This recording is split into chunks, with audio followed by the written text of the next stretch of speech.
Good morning, and welcome to your HART Board of Directors meeting. Will everyone please either silence their phones or turn them off, please? Will everyone please rise for the Pledge of Allegiance? Please rise for the Pledge of Allegiance. Pledge allegiance to the flag of the United States of America and to the republic for which it stands, one nation, under God, indivisible, with liberty and justice for all. The first item on the agenda this morning is a public hearing, and I want to welcome everyone to this public hearing. I now call it to order. I hereby open the public hearing this morning on the fiscal year 2019 Federal Transit Administration FTA Urbanized Area Formula Program of Projects for Hillsborough Transit Authority. Pursuant to federal regulations and U.S. Code, the FTA Section 5307 grants programs have special requirements related to identifying the specific list of projects to be reimbursed with the funding and obtaining public input on the projects through the public hearing. Anyone may wish to speak this morning on the programs or projects will need to sign in and identify themselves. On the table in the back of the room, we have made available to you documents summarizing the fiscal year 2019 HART programs of projects. Staff will now provide a brief overview of the fiscal year 2019 program of projects. You recognize. Good morning. Cindy Siglich, for the record, Director of Budget and Grants. The FY 2019 Program of Projects is developed annually pursuant to FTA Circular C-930-1E as referenced in 49 U.S. Code 5307B 1 through 7. The Section 5307 grant funding was budgeted in the FY 19 HART budget and is authorized by the federal government on March 15, 2019. As a result of this public hearing, HART will have the ability to submit expenses for reimbursement for the following program projects. Preventive maintenance of bus, $8.8 million. ADA paratransit service, $2,695,415. Capital tire leases for bus and paratransit vehicles, $300,000. Preventive maintenance of the streetcar, $200,000. Marion Transit Center infrastructure improvements, $1,069,820. Engine and transmission replacements, $196,896. Security projects, which FDA requires a 1% allocation, $134,771, and furniture and equipment for $80,176 for a total of $13,477,078. Okay. Are there any questions on the board? Any questions? We will now take the public comments regarding the fiscal year 2019 HART program of projects. For those wishing to speak, I ask you please limit your comments to 3 minutes. I have one person that has signed up, and that's Gary Cloud.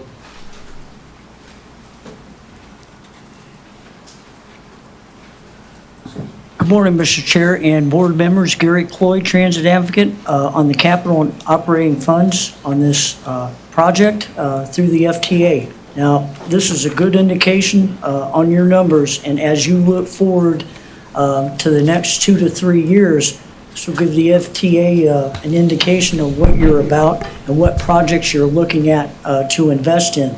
That being said, this is supposed to be one of the best years by the FTA as far as allocation of money. Good luck with that, and the FTA also has a bus and bus facilities grant that expires on June 21st.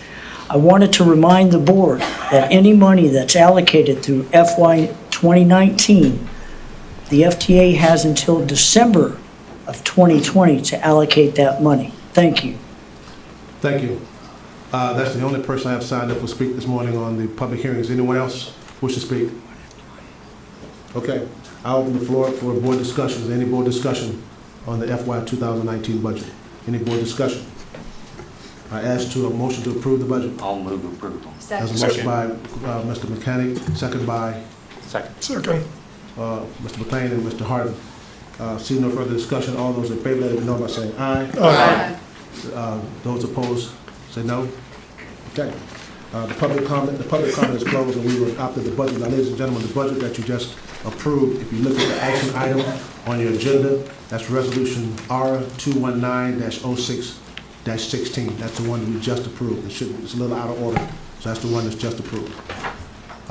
With that being said, in compliance with the federal regulation of the U.S. Code, a public hearing has been held on June 3rd, 2019 for the purpose of considering the fiscal year 2019 HART program and projects for the use of Section 5307 funds. This concludes the public hearing component of the meeting this morning. Thank you very much.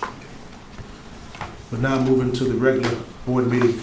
Ladies and gentlemen, I'm going to ask that everyone please rise for a moment of silence, and I will read a resolution in your own way. A moment of silence.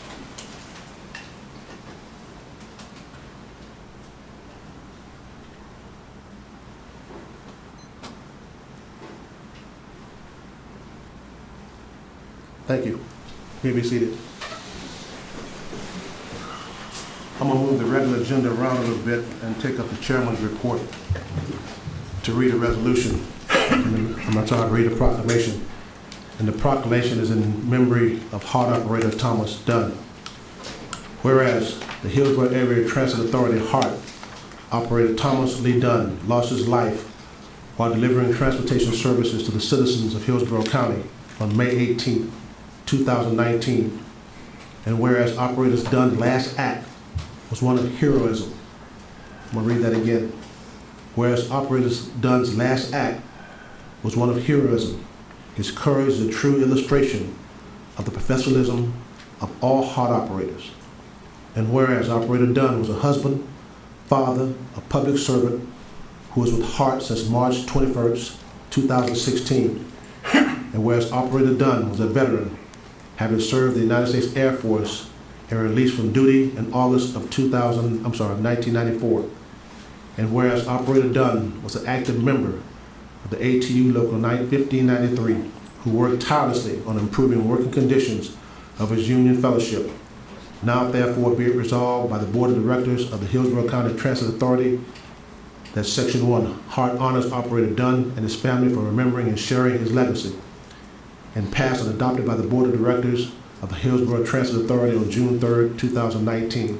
I ask for a motion to approve this proclamation. There's a motion and a second by the entire board to approve this proclamation. All those in favor, let me know by saying aye. Aye. Opposed, likewise. Motion is adopted.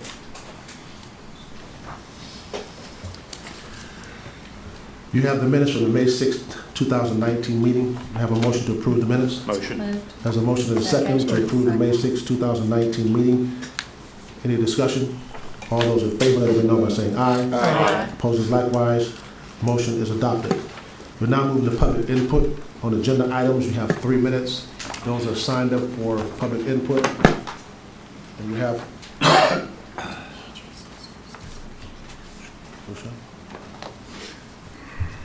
Does it go up somehow? Okay, this is.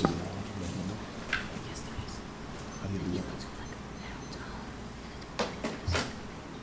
No, it's not doing the second page.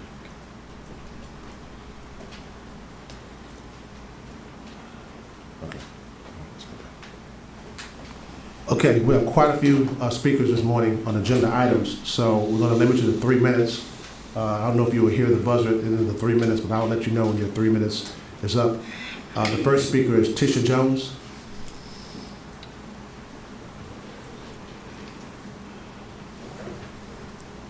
Good morning. Good morning, Chair. Good morning, Board. For the record, it is LaTisha Jones. Oh, they have Tisha on here, I'm sorry. That's okay. Good morning. My name is LaTisha Jones. I've been employed at HART for a little over 6 years. I'm here to speak about the safety of our drivers. Knowing what happened a couple of weeks ago, our drivers are still at fear. We've heard of some safety features that HART has taken to do. We're asking for these shields, the enclosures, the partitioners, however you want to use the language. These drivers, we need those. And I know it may be cost effectively, but I don't want to have to eulogize another one of my coworkers. That's just something I think that we can prevent. And also, we still having issues on the paratransit side as far as the manifest is picking up these people late, dropping them off late, the van's conditions. Yes, we have received new paratransit vans, but we're still utilizing the older ones, and the AC in them in Florida, it's 100 degrees now. And to transport passengers in 100-degree vehicles, just to me, is unacceptable. And I'm just asking this board to really look at your budget, look at what we do. Think about us. I hear all about the patrons and the passenger safeties, but what about the driver safety?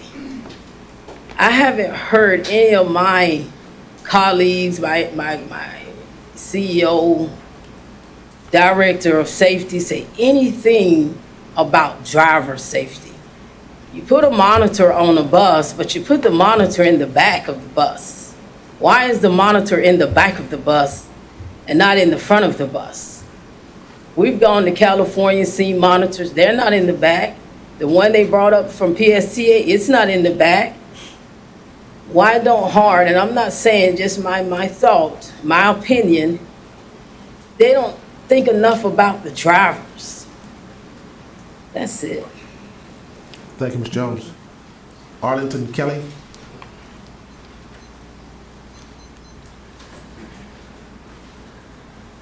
Good morning. My name is Arlington Kelly. I've been here about 14 years, going 15 years. This hit close to me because my father in 1985, he was stopped. Unfortunately, he's alive and he can tell his story. I wish he was here next to me to talk about it. But just like Ms. T said, Ms. Letitia, we here at drivers, you know, everything's talk about customers, everything's talk about the patron. The video, the cameras is there basically after the fact. It's not gonna help us. So the monitor that's behind the drivers is basically help the patron to see what's going on. There's blind spot on it. We had a situation that happened Thursday. And, you know, it's sad to say that we still, in the same way, is not getting help. To have a driver, to have a trainee drive the bus from one location to another location instead of stopping the bus and unload the buses. We had this trainee and this driver to continue from the hospital to MTC. That's unsafe. Mr. Kelly, I hate to interrupt, stop the clock. What happened Thursday? Thursday, we had a trainee and a trainer on the bus. A gentleman got on the bus and started to accuse everybody that they was going to kill them. The trainee tried to interrupt, tried to stop, and called dispatch, OCC, and they told them to continue the bus from the hospital to MTC. If it was me, I'd have stopped the bus, opened the door, and let everybody off. This gentleman came close to the driver, a new driver, and said, "I'm going to kill you." So here we are, you know, a couple of days, and we still having, we call it copycats. We're still having copycats out there, and it's not helping us.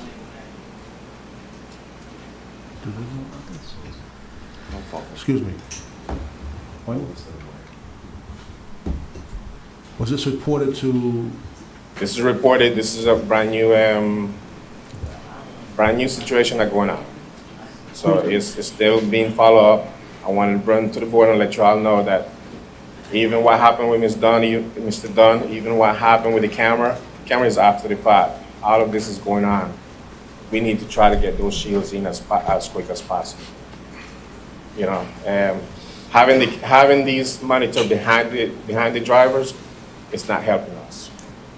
You know, I'm a passenger. I can stand up and watch what the driver is doing, and stand up next to them, and I can't. Me as a driver, I can't see what's going on.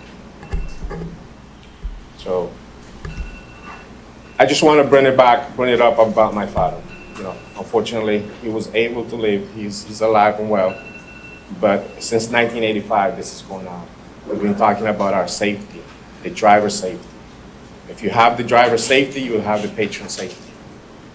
We right now, we don't have that. okay. Thank you, Ms. Scott. Denny Crisostomo? I hope I'm not pronouncing that wrong. It's okay. I've been getting it since high school. Good morning. My name is Dani Crisostomo. I'm an operator at HART, and I'm also the organizer for ATU 1593. I echo the same thing the first two speakers said. Me, I'm personally offended as well on the press conference that HART gave on May 19, right after Mr. Dunn left. Because when you say it's an isolated incident, we erase the fact that I was personally threatened. I was personally threatened. My life was threatened. Somebody threatened me to take my life, and OCC or dispatch, how we used to call them, downplayed it, ignored it. They told me they didn't take me seriously because I was too calm when I made a call for help. And when HART gets in front of the camera and say it's an isolated incident, it's not an isolated incident. It's an escalating incident. We can keep coming to work not knowing is that going to be our last day of work, because HART believes it's an isolated incident. I can say I don't want to repeat what was already said by my fellow coworkers. Our safety is not valued by HART, and my question is, what is your plan going forward? And I can give you some solutions. How about fixing the panic buttons on those buses? Because more than 90% of the fleet, the panic button don't work. How about getting OCC the proper training where they can better assist us when we in danger? How about stepping up police presence? Mr. Limmer, you was not there at the funeral. It hurt me. It hurt all my coworkers. You didn't have the opportunity to see the hurt on Mr. Brothers Dunn's face. And I wouldn't wish you that. Well, I wouldn't wish that on you. But I would wish that you would protect every man and woman's life at heart and put some value on it. Thank you. Thank you. Tanisha Jordan? Tanisha Jordan? No? Okay. Kimberly Amdor?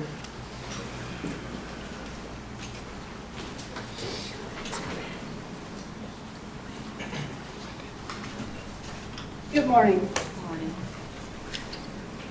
Before I get started, I would like to give this to you. It's a copy of the conviction of the gentleman who assaulted and battered me. Pass to the attorney first. Thank you.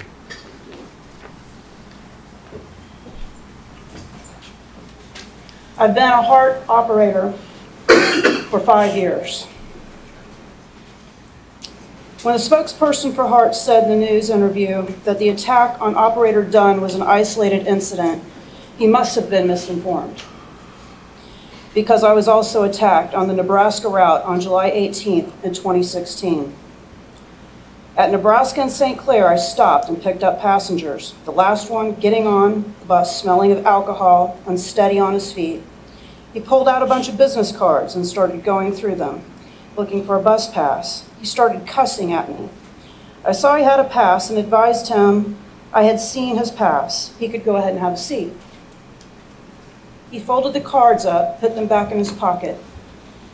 He took his left hand, grabbed my right arm. He took his right fist and started to come up and punch me in the face. I was able to block this punch, luckily.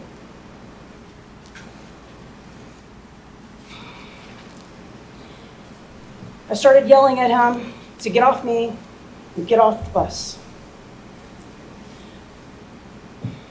Excuse me. Sorry, it just brings everything back. I yelled at him, he got off the bus, I shut the door. I called dispatch and told them what had happened. They said they would send a route supervisor. They asked me if he was still on the bus, and I had said no. They asked me if I was hurt, and I said no, but I was really shaken up. He said, okay, keep rolling. When I got finished with my shift and back to the garage, I checked the bus in. The dispatcher, Mr. Barrett, said that Tim, the road supervisor, had the guy arrested. I went home that night thinking that I was going to be safe. 3 weeks later, when I saw Tim, the road supervisor, I went to thank him for catching the guy and having him arrested. He had no idea what I was talking about. So I explained to him what had happened. He said dispatch did not relay the correct information to him. He helped me go through the trespass passengers list to see who this man was, because he was a trespass passenger. He was not supposed to be even trying to get on the bus. I was able to get his name. He's also known as a consistent problem on the bus. He has been trespassed numerous times over the years. His name is Mr. Paul Morales Hernandez. That was the name of the man who attacked me. I had to go on my own to file charges. I went to my union supervisor, Danny Silva, my union rep, Danny Silva at the time, and told him what had happened to me and the way dispatch had handled the situation. Danny had told me this is not the first time that this had happened, that dispatch did not pass on the correct information to the road supervisor, and we should go to Mr. Kelsey, who was in charge of the dispatchers and road supervisors at the time. So we did. Mr. Kelsey pulled the video of the attack and said that it definitely was assault and battery. After we viewed the video, and he said he would check into why dispatch gave the wrong information to the road supervisor. After I filed charges, I told Tim, the road supervisor, that charges had been filed. He was able to locate Mr. Paul Morales Hernandez and hold him for police to be arrested. He was convicted and served 125 days in prison. It was his third felony. The stress from the attack has caused me fear and anxiety every single day I go to work. When you go to work, you expect to be at least sort of safe. I'm not a police officer. I'm a bus operator trying to serve the public. My family needs me, just like your family needs you. All I want for me and my fellow operators, and why Thomas Dunn would still be alive, is a safety barrier. If we had had safety barriers when I was attacked, it wouldn't have happened. I wouldn't have had to go through the trauma I did, and I wouldn't have to be going to see a counselor for it. I thank you for listening to me, and I hope you take this into consideration. If this was your daughter, your mother, your child, who was brutally assaulted by a stranger for no reason, it might change your mind about the cost of a safety petition. Thank you. Thank you. Thank you. Let me ask you a question. I have a, not you, ma'am. Thank you very much. I have a long list of speakers here. Is everyone speaking on safety issues this morning? Is that what, is anyone on this list not speaking on safety issues? Okay. Let me say this, because we'll be here the next 2 hours with this, okay? This is obviously an important issue to the drivers, but hell, it should be an important issue to all of us, to every board member here and to every employee, whether you drive the bus or not, and the citizens of this county.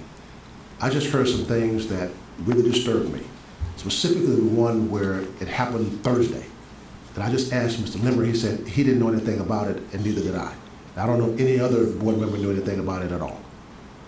That's a problem, a serious problem. And ladies and gentlemen, I know you want to say something, but I'm gonna try to nip this in the bud so we don't. We have a safety briefing coming up on this agenda, but we can't wait for that safety briefing to be brought up. You talked about, hold on, you talked about safety shields, you talked about cameras being moved, you talked about panic buttons. Am I right? Yes. Hold on.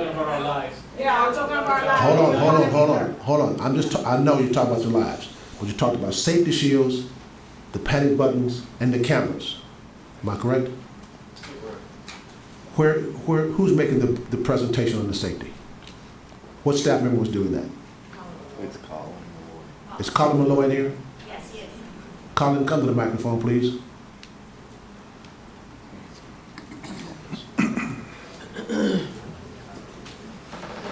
We prefer to follow the agenda, sir. You want everybody to speak? Yes. Okay? Philip Borges? Colin, hold on. Hold on, Colin. Philip Borges? Yes, sir. You have 3 minutes, sir. Good morning, everybody. My name is Philip Burgos. I've been with this company since 1988, 31 years coming up. I see a lot of changes, unsafe, but my attack happened on Del Mabry on Kennedy, 7 o'clock early this morning, 2 years ago. I got attacked. I defend myself. The radio wasn't working. The panic button wasn't working. And I defended myself, and I got fired for it.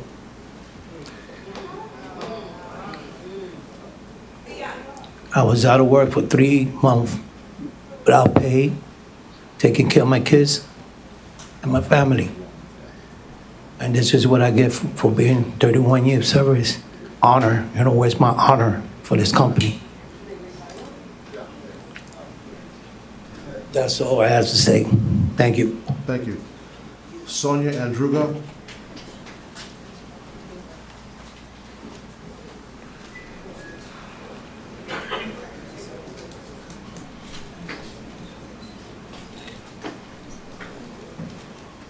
Good morning. My name is Sonia Andrango. This is my 13th year here with HART. I'm here today because I was a victim of an assault, unprovoked assault, right 3 months before our brother got killed.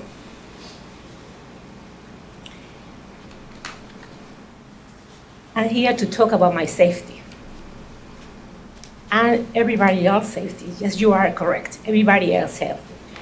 All of us work for HART. But unfortunately, we are the ones that face the patrons every day. I always was so proud of work here. I always was so proud of carrying my uniform everywhere where I go. But now I'm afraid.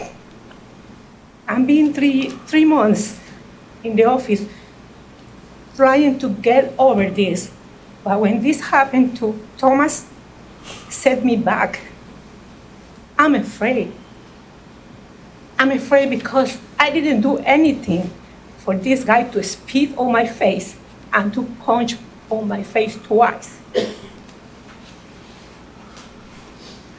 It's easy for all of you to just hear us, but I would like that every one of you come and drive and ride with us and check the kind of job that we do.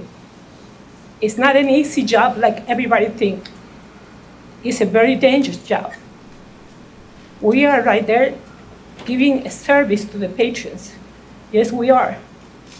But I think we need help from all of you. Help us to keep us alive. Just keep that in mind every time that you go to your family. Think on us. I hope that everybody, one of us, go to our family too at the end of the day.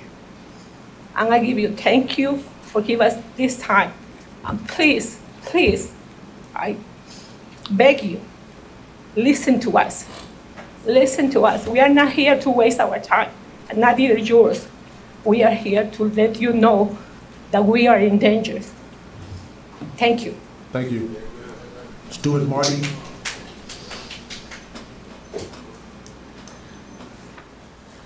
Stuart Marty? Is there Stuart Marty here? Okay. Vera Johnson?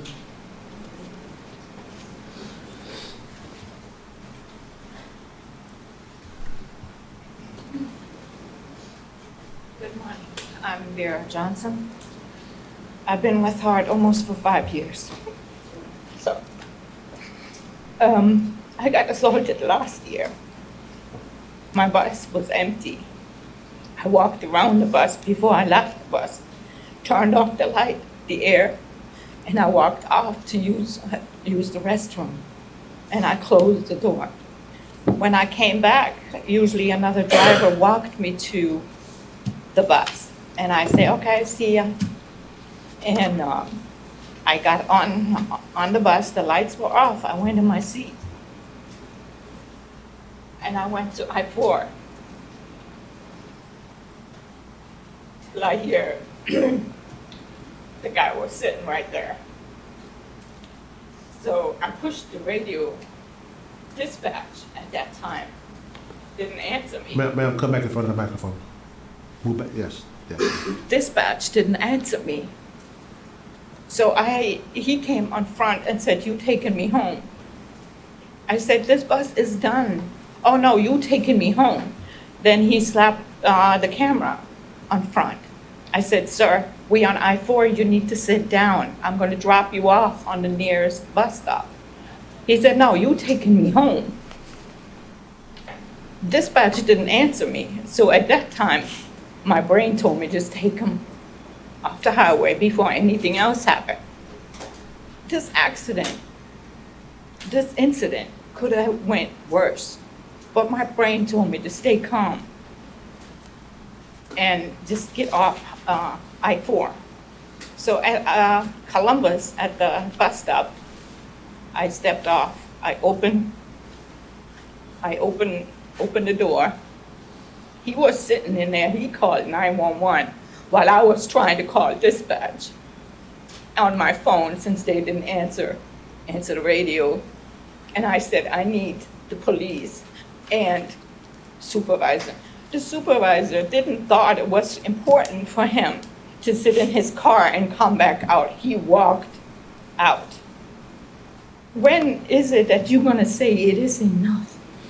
Under no circumstances this stuff happened again. I'm asking myself, do I go home today? Like everybody else. I'm going to work with fear. Do I go home? This is a job. It is a job where you're not supposed to be scared to go to work. And then when Mr. Collins made a statement on the news that we put in more safety and security for our customers, where are we in this? When is the safety and security for us? You have armed guards walking around. You put $1.5 million on cameras on the bus. They do their job after the fact. What happened before? Is this really gonna happen again before you guys gonna do anything? This can't go on like this. Why do we have to fight so hard to get what we need? You sit here day in, day out in your office. You go home later on. But what about us? We have to go to therapy. I was assaulted a year ago. When this happened with Mr. Dunn, it threw me right back. This can't go on like this. I used to share a staff car with Mr. Dunn. He had always a bag of pretzel in his window, and he gave me a handful of it. On Friday, before that incident happened, he said, "Hey, Vera, how are you?" I had to go to this funeral, and it's a shame, Mr. Limmer, that you wasn't there. I was hoping that you was there, but you wasn't. It is. I mean, what else? What else need to happen for you guys to do anything? What else? Why can't we have like PSTA? My boyfriend is at PSTA. He loves it there. some of these drivers didn't like the fact that they're gonna have these shields. Now they want them. Now they want them. I know it's not gonna happen in 3 months, but you need to get this done now. Thank you for listening. Thank you. Carlito Martinez?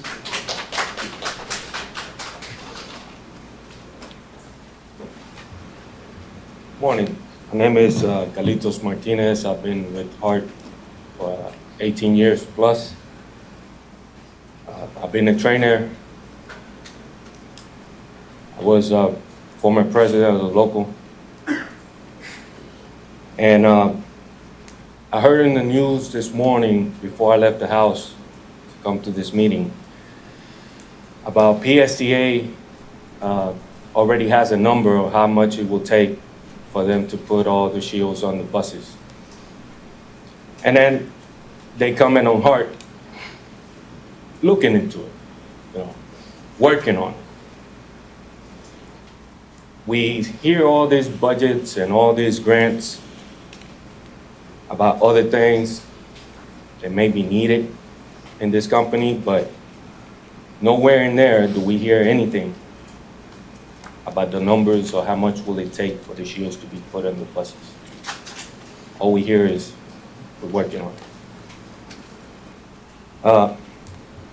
Every time we call OCC with any kind of issues, whether it's a safety issue involved or not, all we are told is to keep rolling. We catch you at the end of the line, or we catch you en route, which it never happens. I was forced in one instance to take a gentleman who didn't have no shoes, homeless guy. I couldn't tell whether he was cut underneath his foot or anything. And according to policy, we're not supposed to transport people like that because it's considered a bio. If blood gets on the floor, it's considered a bio, and the bus has to be pulled out of service. Yet I have a dispatcher, back then we used to call him like that, tell me to continue to roll, that they will get me at the transit center. This is constantly what happens, and we don't get the support from the staff, dispatcher, road supervisors, and not that it's their fault, because they only do what they're told, but we don't get their support. I have told my wife that if anyone puts a finger on me, I'm gonna lose my job because the company will not protect me. And it's hard because I gave 17 years of my life to this country. I lost a soldier, which I was in charge of. And to come here and see this happen to a veteran is uncalled for, because it's not like we haven't asked for this for years. I just would like to see our safety and the calls we make taken more seriously than just continue to roll, because I may not make it to the end of the line. Thank you. This next name runs together. Is it Tim Mathis? Tim.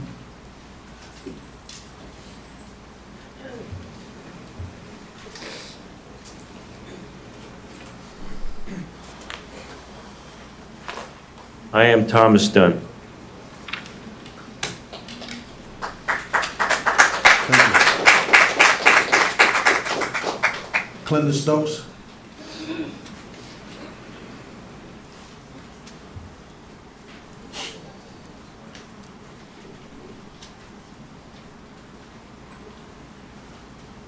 I am Thomas Dunn.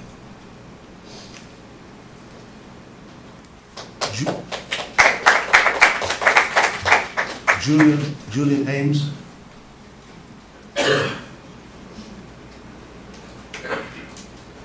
I am Thomas Dunn.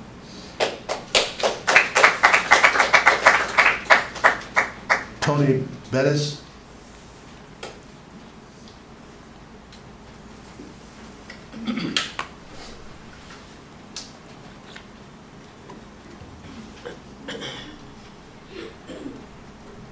I am Thomas Dunn.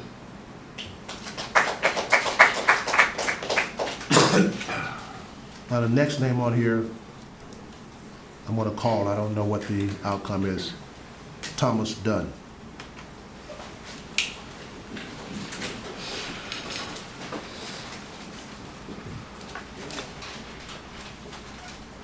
Here on his behalf. He unfortunately wasn't here due to the tragic incident that happened. But we are here, making sure you guys remember what happened. Thomas Dunn's last plea to you guys was safety, and it was ignored. So please make sure our plea today is not ignored, it's to take serious. Because if it was your brother, your father, your husband, I bet those shields, those cops, that protection in the bus will be done. Thank you.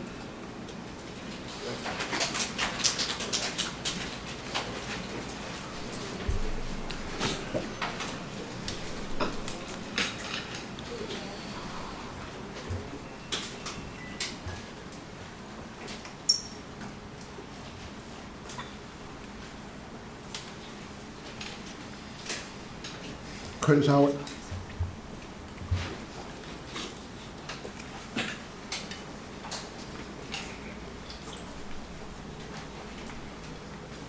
I'm not Curtis, but I'm speaking for Curtis. He is the trustee that's over 1593 here in Tampa. And he just wanted me to address a few issues with the board this morning. He is asking that we get these shields, these enclosures, ASAP. He's also asking for executive safety meeting with the union and the CEO to discuss some of these issues. He's asking also for your support on the HR Bill 1139, Driver Transits and Pedestrian Act, meaning that we would do more of people that are assaulting bus drivers, that they would be felonies. And I'm gonna say this, because I don't like attacking people, because I don't know what people feel. And I believe each and every one of you that sit on this board, everyone that works at HART, have felt the impact of Mr. Dunn. Some kind of way it has impacted your life, your career, your job. And all we're asking for as drivers just to know that you care about us.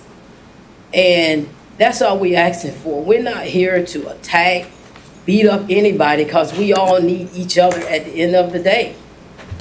We need you guys for us to do our jobs. You need us to go out here so we can transport these patrons across Hillsborough County. And we're just asking, just look at these safety precautions, work with the union so we can provide what it is we need. So when we come to these board meetings, we're smiling and we're able to have a family working relationship. No one should be here attacking or beating up anybody. Commissioner, thank you. I know your prayers went out to the Dunn family. A lot of folks didn't know that. I thank you for that. So if we could just get with Mr. Limmer and Mr. Malloy with the union and work on these safety shields, enclosures, and so we can provide some type of safety precautions. Myself personally went out and rode on the 400 and the 6 the day after. Lady was standing at one of the stops with a hatchet in her hand. So these assaults have not stopped, they have increased. And I asked my safety director, what are you doing?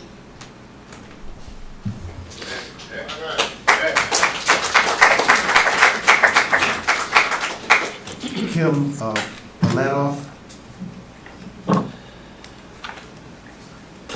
Good morning. My name's Clem Balanoff, and I'm here representing John Costa, the International President of the Amalgamated Transit Union. We represent about 200,000 bus drivers, train operators, and other support personnel across the United States and Canada. The murder of Thomas Dunn could have been prevented. Before Congress right now, there's a bill, S-436, and in the House, it's H.R. 1139, the Transit Worker and Pedestrian Protection Act.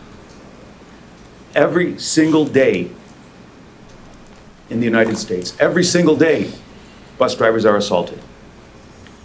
They're shot, they're stabbed, they have urine thrown at them, drinks thrown on them, they're spit at, and a variety of other things. This legislation would require transit agencies and employees to come up with and implement safety risk reduction plans, including assault mitigation infrastructure on buses, and that could include shields, safety barriers, panic buttons, cameras, more security on some routes. Cost should not be a factor because you can't put a price on a human life. It would require de-escalation training for bus drivers. And we're not talking about a 6-month program, but an hour or two to be able to figure out, to be able to train bus drivers on how to be able to diffuse difficult situations. It's also called the Pedestrian Protection Act because we also believe that there should be modifications on buses. It's the pillar, which causes blind spots, and the mirror could be made smaller and be placed in a different place. They do this in many buses, so we think that they should be retrofit. And then you've heard a number of stories this morning from bus drivers themselves who have been assaulted and a variety of other things. These are not reported to the Department of Transportation, so we don't even know the magnitude of the problem. The bill would require reporting every single incident, so we would know what the magnitude of the problem, and then we can figure out all of the solutions that are possible. So I'm here today to ask you for a few things. You can pass a resolution to the Florida delegation in Congress and ask them to become co-sponsors, if they're in the Senate, of S-436, or if they're in the House, H.R. 1139, and work, not only sponsor, but work for its passage of the Transit Worker and Pedestrian Protection Act. Or better yet, you can do it yourselves. You can implement what's in this bill by yourselves. It doesn't take an act of Congress, because we believe that bus drivers, just like every other worker, when they go to work, they ought to be able to be safe. They ought to go on to, like all of you this morning, when you go into work, you know that you're pretty sure you're going to walk out of here today in the same condition that you walked in. Well, bus drivers don't have that luxury. Every single day, they fear for their lives. You can do something now, because there should be no more Thomas Dunns. Thank you very much.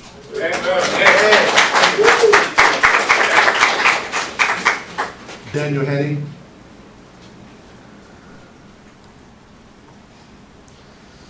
Good morning, sir. My name is Daniel Haney. I'm a bus operator. Kim Amador actually was one of my classmates when I first came here, so I've also been here for about 5 years. I realize this meeting is running long, so I'll try to keep my comments extremely brief. The incidents that have happened are more rampant than even the people have described. My first year here alone, I'm a former medic from Detroit. My first year here, walking around the bus station at the Marion Transit Station, I came upon an attack of one of my coworkers at the time, who I sat on the ground for 45 minutes holding his airway open after an assault that broke half of the man's face and injured his ability to even breathe. And my answer after that, when OCC, you're good, roll. Why is your bus late? Because I missed my pullout time by 45 minutes. I've had, on other routes, I've been pepper sprayed and was told, are you good? Roll. I've had things thrown at me, don't care. I appreciate, Ben, that you came and talked with us the other day. I do appreciate that completely. I wanted to make sure I addressed that as well. My comment, as I made to Ben, is it's not a difficult situation to put some of these safety things in place. It's easy. The cost of the shield is $4,000, just using a number. There are 100 buses, therefore 100 times 4,000, that's the budget we need for those shields. Done. No council, doesn't need to go to committee, doesn't need a bunch of surveys done, it needs action. I'm also one of the operators, and I do the 400 Metro Rapid route every single day. I quit counting after the first week when I was told the 10th time, it's a miracle it's only one of you that's died this year. The first day I went back to work, the Monday after Mr. Dunn's passing, I had a passenger standing where he's legally allowed to stand at the standee line on my shoulder, clicking a pen in his pocket. He goes, "Does that sound like a knife to you?" I now go to work every day because I will not run. You will not get me to move, period. I go to work every day now wearing a Kevlar sleeve on my right arm to protect it and a bulletproof vest under my uniform. Because I will not run, and nobody has seen fit to put any kind of a barrier to protect us out there. I don't rely on the council to protect me. I'll protect myself. But I have other operators that don't want to go those steps. I will. Thank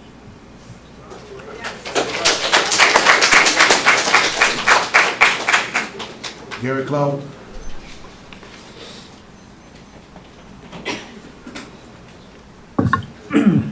Good morning, Mr. Chair and board members and members of the ATU 1593.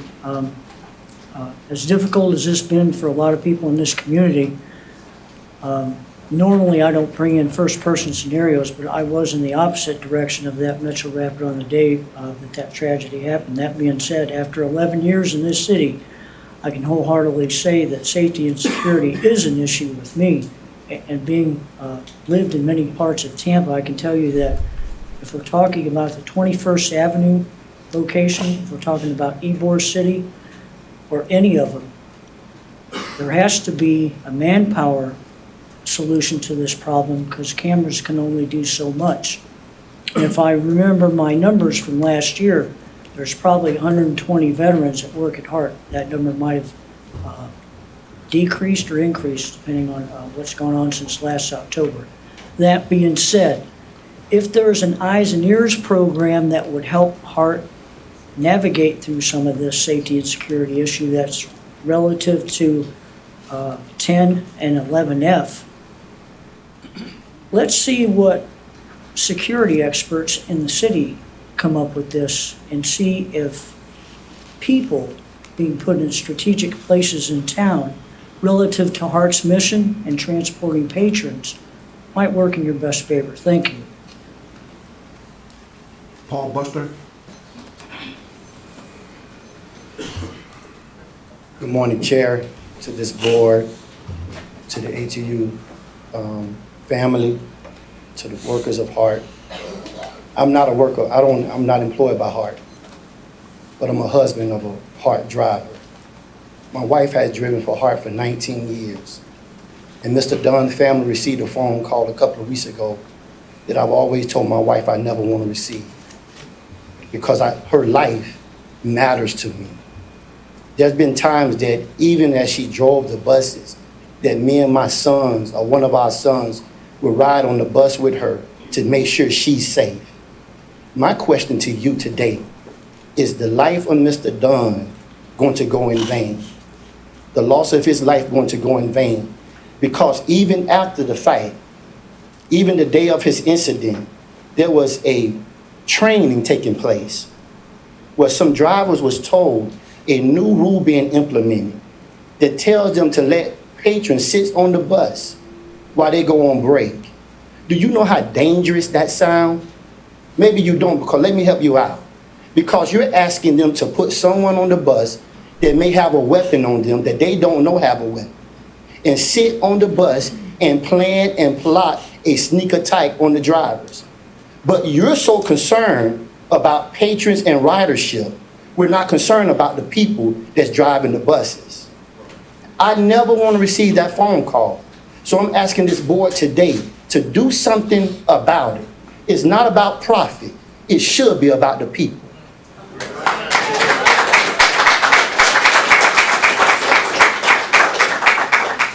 Ken Elliott. Ken Elliott.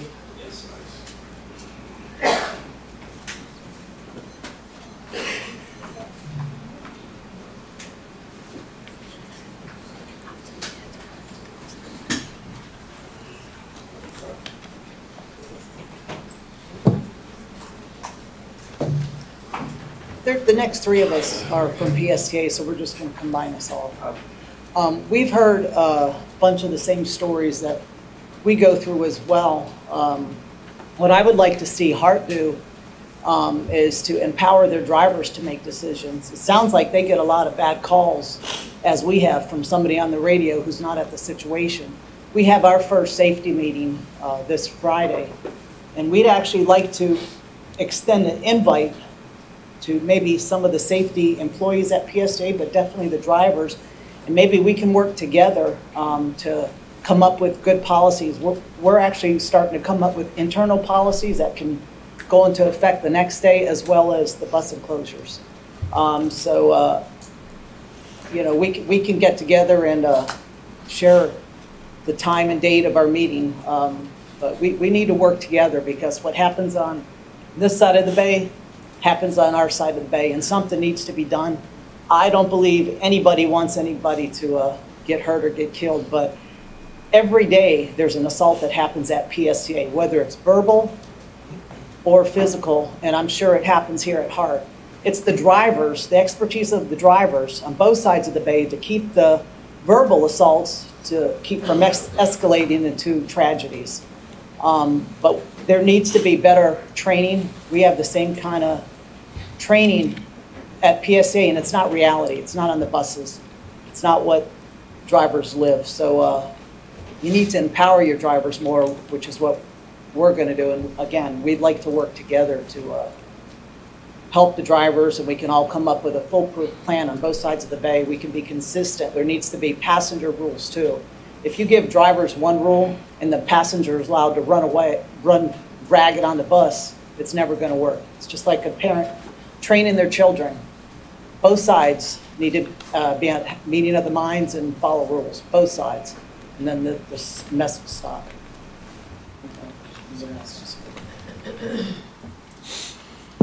My name is Ken Elliott. I am a former HART operator, 2005, 2006. And I just wanted to say a few words for my former union brothers and sisters. I was a member of the ATU. I came here today because when I read the article that you guys gave to Fox about the $1.3 million in changes that have been on the books for a while, the first thing that crossed my mind was this money on the books when Operator Dunn asked you for help? And the horrific irony of it is, even with this $1.3 million, he said that after Operator Dunn's murder, now's the time to step up and implement it. But did you change it at all? Are you implementing the same $1.3 million? Because I don't think any of you could explain to me how these HD videos would have added a single second onto Operator Dunn's life. So what we're asking for is more of a proportional response to this tragedy, not a higher resolution video of it or anything that may happen in the future. This murder happened in front of live witnesses. It doesn't get any more HD than that. So to move forward without the mention of barriers. Barriers are there to buy us time. Barriers are there to help us stop the bus. So if there is an attempted attack, we don't take out a school bus or a pedestrian. Okay, so I just wanted to hammer that point. Please move forward with the barriers out of respect for Operator Dunn and all of us. Thank you.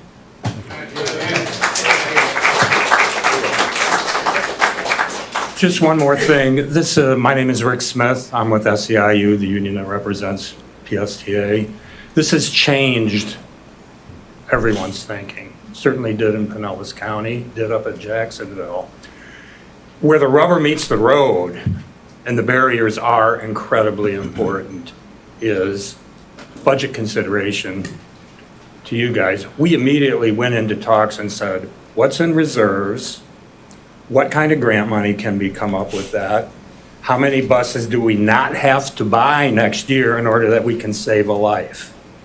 And from that package of things, we're now working towards a fairly quick plan of 100% barriers that will save lives. Somebody mentioned it before, this is not a question of money, this is about a question of how do we put together the money and prioritize this issue so that another Thomas Dunn doesn't happen. Thank you. Thank you. Thank you for coming. April Murphy? That was all of us. All Okay. of anything that says PSTA. Okay, thank you. Kevin Savlin? That was all of us. Okay. Nip Proctor?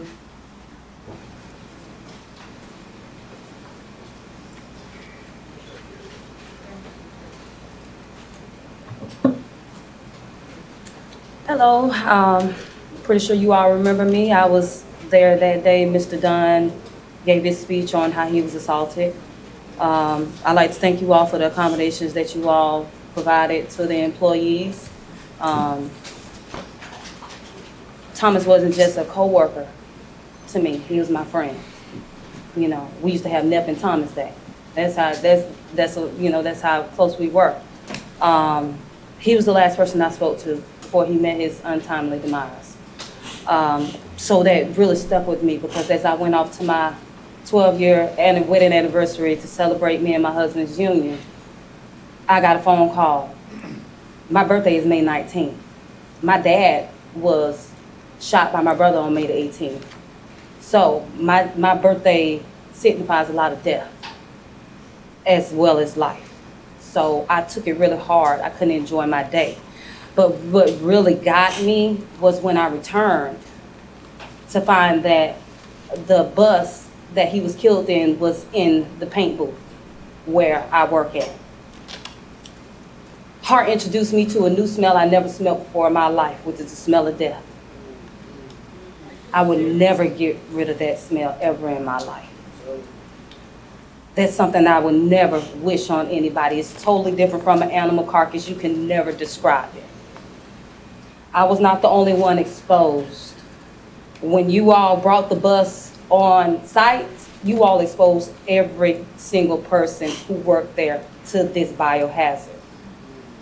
And to make matters worse, the forensic people did not know how to operate the bus. They have on hazmat suits.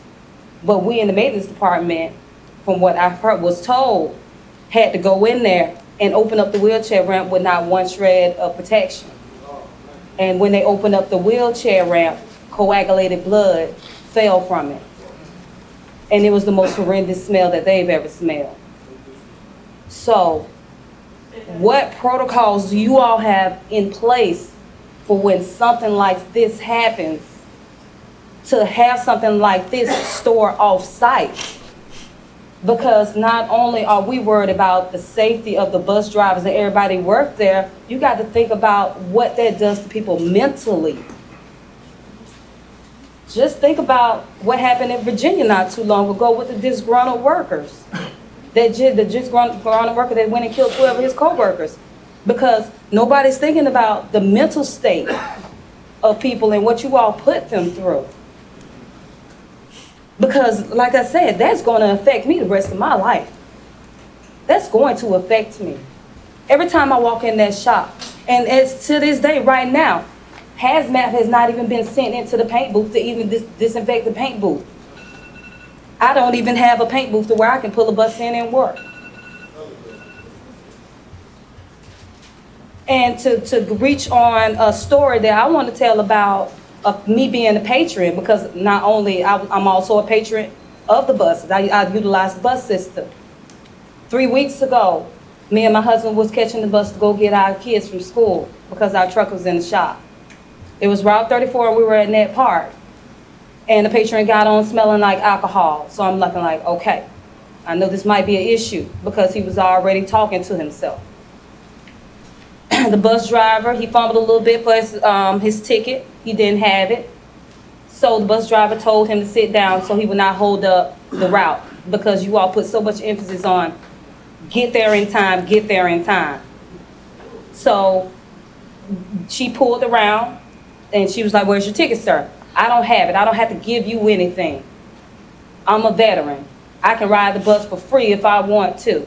The other bus driver let me do it. I just need to go down to Marion Transit." "Sir, I understand they let you ride the other bus, but you have to pay." So he didn't want to listen. So she pulled around and got a supervisor. The supervisor stepped on. A little back and forth ensued, and I finally stepped in and say, hey, look, if it takes to keep down on the ruckus and get everybody on the route, I will pay for his ticket, an all-day ticket. That way we won't have to go through this anymore, because by this time he was already verbally assaulting her. The supervisor said, this is the one time I'm gonna let you go. When you get here, you're gonna have to pay. Don't get on any more buses. He said a few words under his breath and proceeded. This man, I'm sitting right here, he's sitting where the elderly and wheelchair people are. He sat right there and was continually verbally assaulting her. Continually. And he said one thing that bothered me. And I had to step in. I was like, look, sir, she's only doing her job. She's trying to provide a service. If she does what you say, she might not have a job, and she has a family she has to take care of. And I guess with me offering to pay for his bus ticket, he looked at my husband and said, you got your real one. Because I calmed him down. And before I left off that bus, I had to let him know, look, don't give her a hard time when I get off this bus now. That's the type of dangers that these bus drivers face. And I was a patron at that time. My husband and kids seen things. Even after the incident happened, we had to catch the bus. Do you know how scary that was for me? Knowing that was my friend. I'm looking behind me. I'm calling my husband. Everything okay? Because he has to catch 8 buses to get our kids to and from school. And ever since that incident happened, I've always asked him, is everything okay? Is everything okay? But that's the issue. I really would like for you all to get together and find out a solution to where when tragedies like this happen, if you all can have an off-site facility to where nobody is even exposed, seen it, or anything. Because I'm also, like you all know, in the advanced stages of my illness. And my immune system, I had to go to my infusion next month. My immune system is not that well. So look what type of dangers you all are exposing me to. That paint booth is not still been cleaned. It was in Bay 4, where the mechanics was at. It was, one of the mechanics said, no, look, it's blood on the floor. That's the type of stuff we get exposed to in the maintenance department. You all have the janitorial to come clean it up, and they're underappreciated as well. We all got to be put on the same level and treated like we are human or somebody, because like you said, at the end of the day, everybody gets to go home to their family. He doesn't. This is the picture we have to see right here. And it scares me. It scares me for everybody who works there. Because not only, like I said, you have to take care of the physical part, you have to take care of the mental part also. Because mental health is just as important as physical health. Ms. Proctor. That's it. That's how we're gonna close. That's how we're gonna close it up. But that's all I had to say.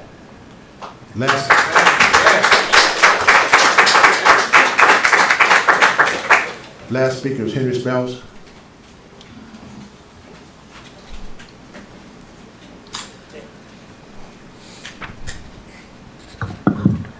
How y'all doing? Mr. Miller, Mr. Ben Limmer, Mayor Jane, welcome to Tampa as mayor. You've been a former police officer. Now I happen to agree with everybody here with the ATU 1593. I happen to be personal friends with some of these bus drivers. I love some of these bus drivers. I went to HART one day, giving my condolences to the point that when I was about to leave, I didn't want to leave HART because I wanted to turn around, and I really wanted to let out what I wanted to let out, and boy did I.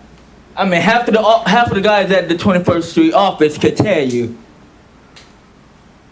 Now, me as a patron, being disabled, do I want to help these drivers if they ever get in an altercation? Yes, but can I? Yes, but why don't I? Because I'm afraid what's going to happen to me. Now, I'm saying this. Now, only if I would have left that McDonald's that same day to wanted to go down there, I would have been with Mr. Dunn. Yes, but I take it. It was Tuesday and it was Thursday. Tuesday I went to Hart. That's when I cried my eyes out to Hart staff. Thursday I went back to place a flower at Hart for Mr. Dunn and all of these bus drivers. So Mr. Ben, my thing is, these bus drivers want safety. I want to say this: if you can, email Gillick, because I know that's the company you get your buses from. But now I take it after with this happening around the United States, on the other side of the world. Buses now need to come built, equipped, already with cages, instead of having to be put in as an add-on. Already built. Now here's a task. Go down to Greyhound, around the corner from here, and you step in one of them MCIs, Van Hoes, whatever manufacturer those buses are, and you'll see a cage inside the bus. Why? I went there and I seen it. Do I have to go back there and take a picture to show you a glimpse of what it looked like?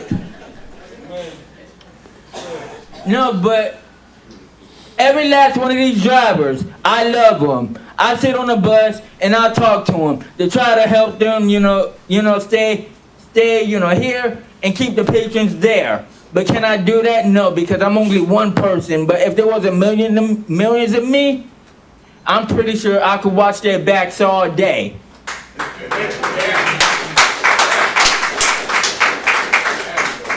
But this is where I'm gonna pretty much say it. And you know what?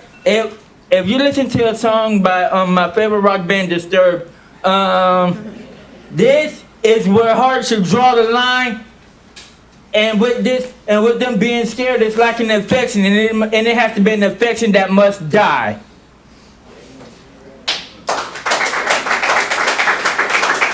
I thank you, I love you, and I'm gonna continue to ride. I'm gonna continue to show my support, and I'm gonna continue to stay Thomas Dunn strong, cause I do got the bracelet. I got the bracelet. From a bus driver, I hold my left hand up high. This is from Mr. Dunn. Thank you, sir. You're welcome.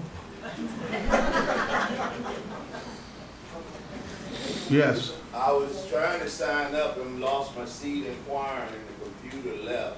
But I've been sitting here since the beginning of the meeting. My name is Oscar McDaniel. I wanted to speak. Come on, Mr. McDaniel. Come on. Yes.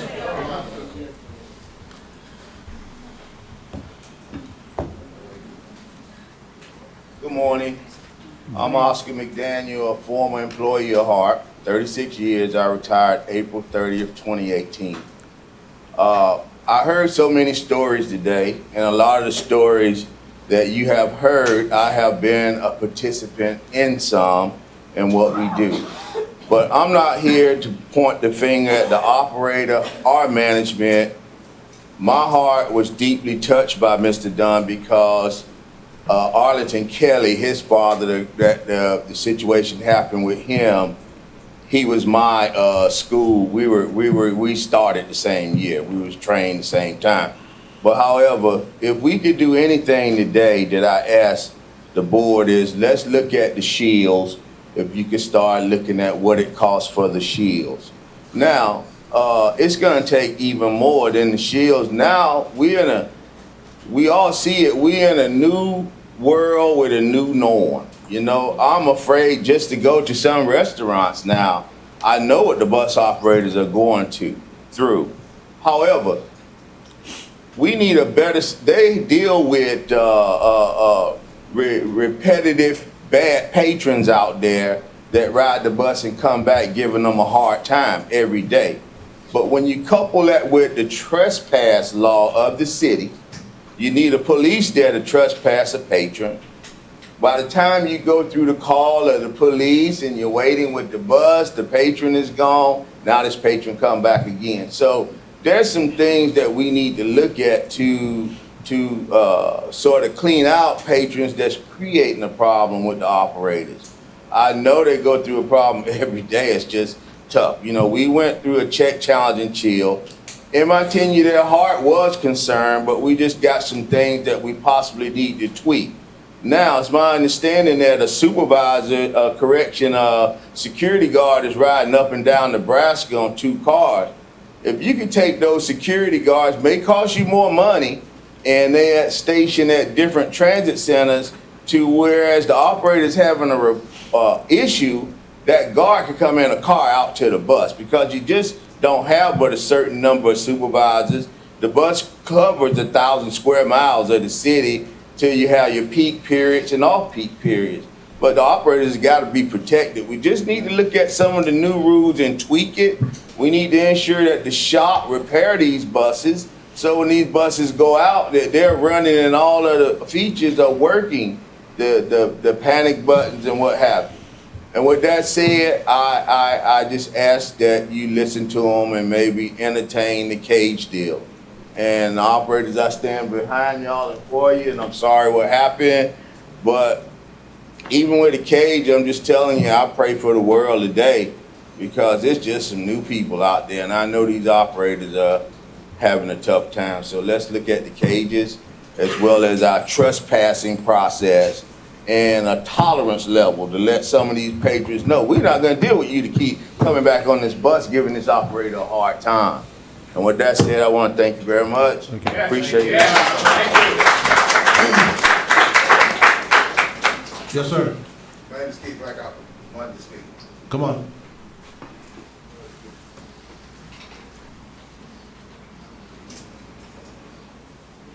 How y'all doing today? I could come in here and give you all kinds of stories of what happened to me on the bus. I've been here 9 years, but I'm not going to do that. I'm trying to come up here with a solution. I was waiting on HART or Colin, the safety director, was supposed to come talk to me. We supposed to be looking up these shields, nothing. So I did it myself. The biggest company out there is AeroGuard. AeroGuard has a driver protection system that's basically, they've been putting on nationwide. The PSTA bus that was the prototype that they brought to us was that company. We disapproved of that one because of the glass situation, how it came slanted. But when I looked it up, they have 3 different glasses. One of them that we do approve of that's extended further out to give us better protection. This system is between $3,000 to $5,000. They've supplied many buses of many different types, and their cost has never exceeded over $5,000. So if you look at, HART has 287 buses. I mean, let me say it right, 287 vehicles. That's including HART, the paratransit vans. That money alone was only $1.435 million, which is less than what you put on with the camera system. I mean, to me, that's more of a preventive measure than after the fact measure. We're looking for something that'll help a driver to go home, not identify who did it. My only question to you is, the money that y'all said y'all had put to the side, that 1.4, is it more productive to save a life, to guarantee, just to show us that we do matter? I mean, management has an open door policy. That's only after they buzz you in. They're behind locked doors. We have no such protection. We get sent out there to the wolves every day. Every day we got complaints. Nothing's been done. Please show us that you're actually listening this time. Because we pleaded here. I spoke just before Thomas did in December. See what happened. Let's please not let this happen again. Y'all have the power right now to tell us that we do matter. So just show us. That's all I ask. Thank you.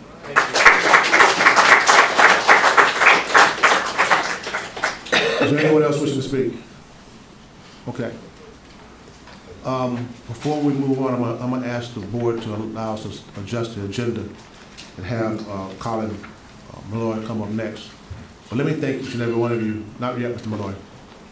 Let me thank each and every one of you drivers or supporters and those from PSTA that came over this morning. Thank you for coming and making those comments. I got a little emotional. I was there, I went out there that day. Some of the drivers were there after the incident, right afterwards. So I got a phone call and I went out there and some of them saw me with my son. My son's in law enforcement.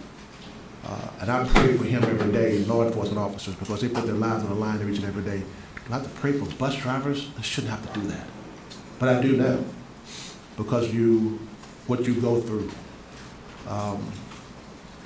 That hurt that day because I was standing there with some of those drivers and I looked over at the bus that Mr. Dunn was driving. And that got to me. But we're gonna do something. And we're gonna do it fast. Mr. Lemmer, we're gonna do it fast, board.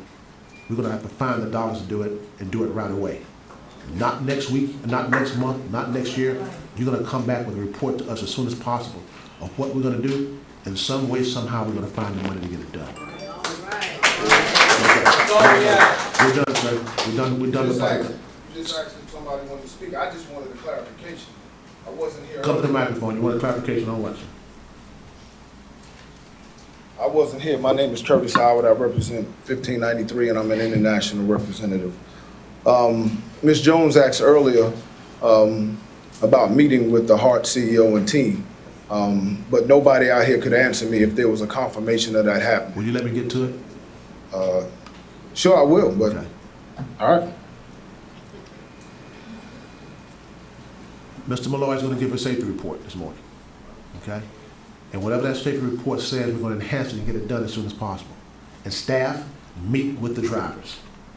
They're the ones that's out there every day. We don't drive the bus. I don't drive a bus. I can't even drive. I have a problem driving a car these days. But meet with the drivers and meet with the union folks and get their interpretation of what they think is safe. They talk about safety shields. Let's look at the safety shields that they think are appropriate. The gentleman just came up with 3 different shields from, you wrote that down. Aeroguard.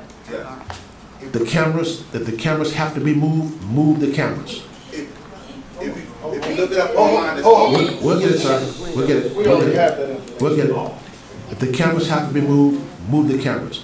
If the panic buttons aren't working, fix the damn panic buttons. But let's get it done, folks. Let's get it done. Whatever it takes. I want Mr. Limmer, our staff, safety staff, to meet with the drivers. Not, we don't want 100 drivers coming in. You all pick your representatives to sit down with our staff to work this out. Okay? And after the report, Mr. Malloy, I probably got a motion for this board to accept, and I'll pass the gavel. But Mr. Malloy, thank you, sir. Mr. Malloy, come on up. well, that report is not reflective of us, so. I understand that, sir.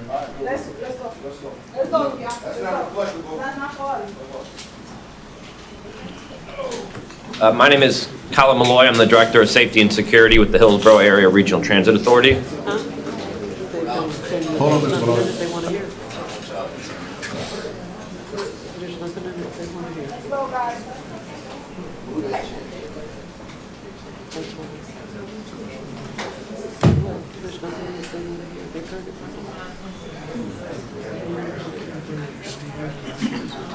Get it done. We have to say how many buses, how many cab buses, and check them all. We'll do it. Go ahead, Mr. Malloy.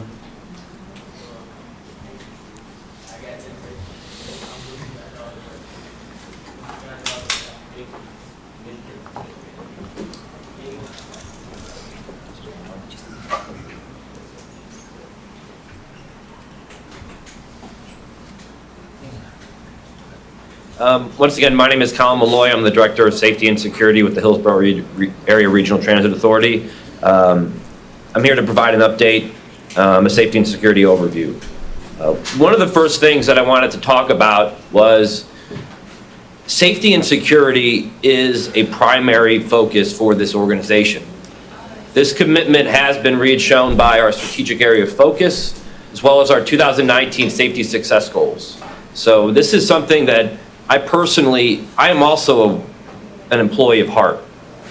And these events that take place, there's not a day that goes by that I don't think about both our employees and our passengers out there. So I share in this moment from this random act of violence that occurred and am committed to finding solutions. So I want to present, in light of the event, what our organization, what HART has done, what we're doing today, actions that we have taken since December 2018, the 2019 project implementations that HART has put in place, as well as the next steps and safety management system implementations that this organization is moving forward with and has been a leader on in the state.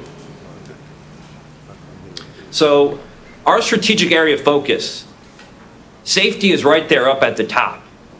It's a value that this organization takes to heart, and it's something that we do care about. In the slides that are remaining, we're going to show actual examples of concrete projects that we have done to meet this commitment that we have. Kind of the big picture of the vision of HART in terms of our outcome goals, our strategies, and our tactics of how we measure and work towards success. None of those can happen without safety and security being at the forefront. And again, we are going to show what we have done in this meantime, and more importantly, what HART is going to immediately do as a leader in this state to address some of these issues in a multifaceted way. So what has HART done? We've heard a number of different things about what our safety and security program looks like. HART, our operators are in constant communication with our Operations Control Center in real time and can transmit emergency alarm situations. Operator controllers also have connectivity with each vehicle and are now able to listen live on board any bus and communicate with drivers at all times. We have a number of fail-safe mechanisms that are in place in there, from mobile data terminals, from radios to phones to communication that keeps us in direct contact. And that control center is in turn in constant communication with law enforcement across this region. So whether that's Tampa PD, whether that's Hillsborough County Law Enforcement, Department of Homeland Security, our control center is in constant communication so that we're able to respond as quickly as possible when these unfortunate events occur. Our fleet, since we move forward with putting high definition cameras, as was mentioned, including audio. One of the things that helped in this investigation was the audio that was recently put in the Mr. Dunn case, to where we're actually to help Tampa PD in terms of putting these people to justice and making sure they're being prosecuted. That wouldn't have occurred without the investment that HART made, as well as the additional cameras. We've doubled the number of cameras that are on the buses. So it is a commitment that HART has put in prior to this unfortunate event, but it's something that we have found that provides value and is something that shows our commitment to this organization. We also were the first agency in the state of Florida to put the security awareness monitors in.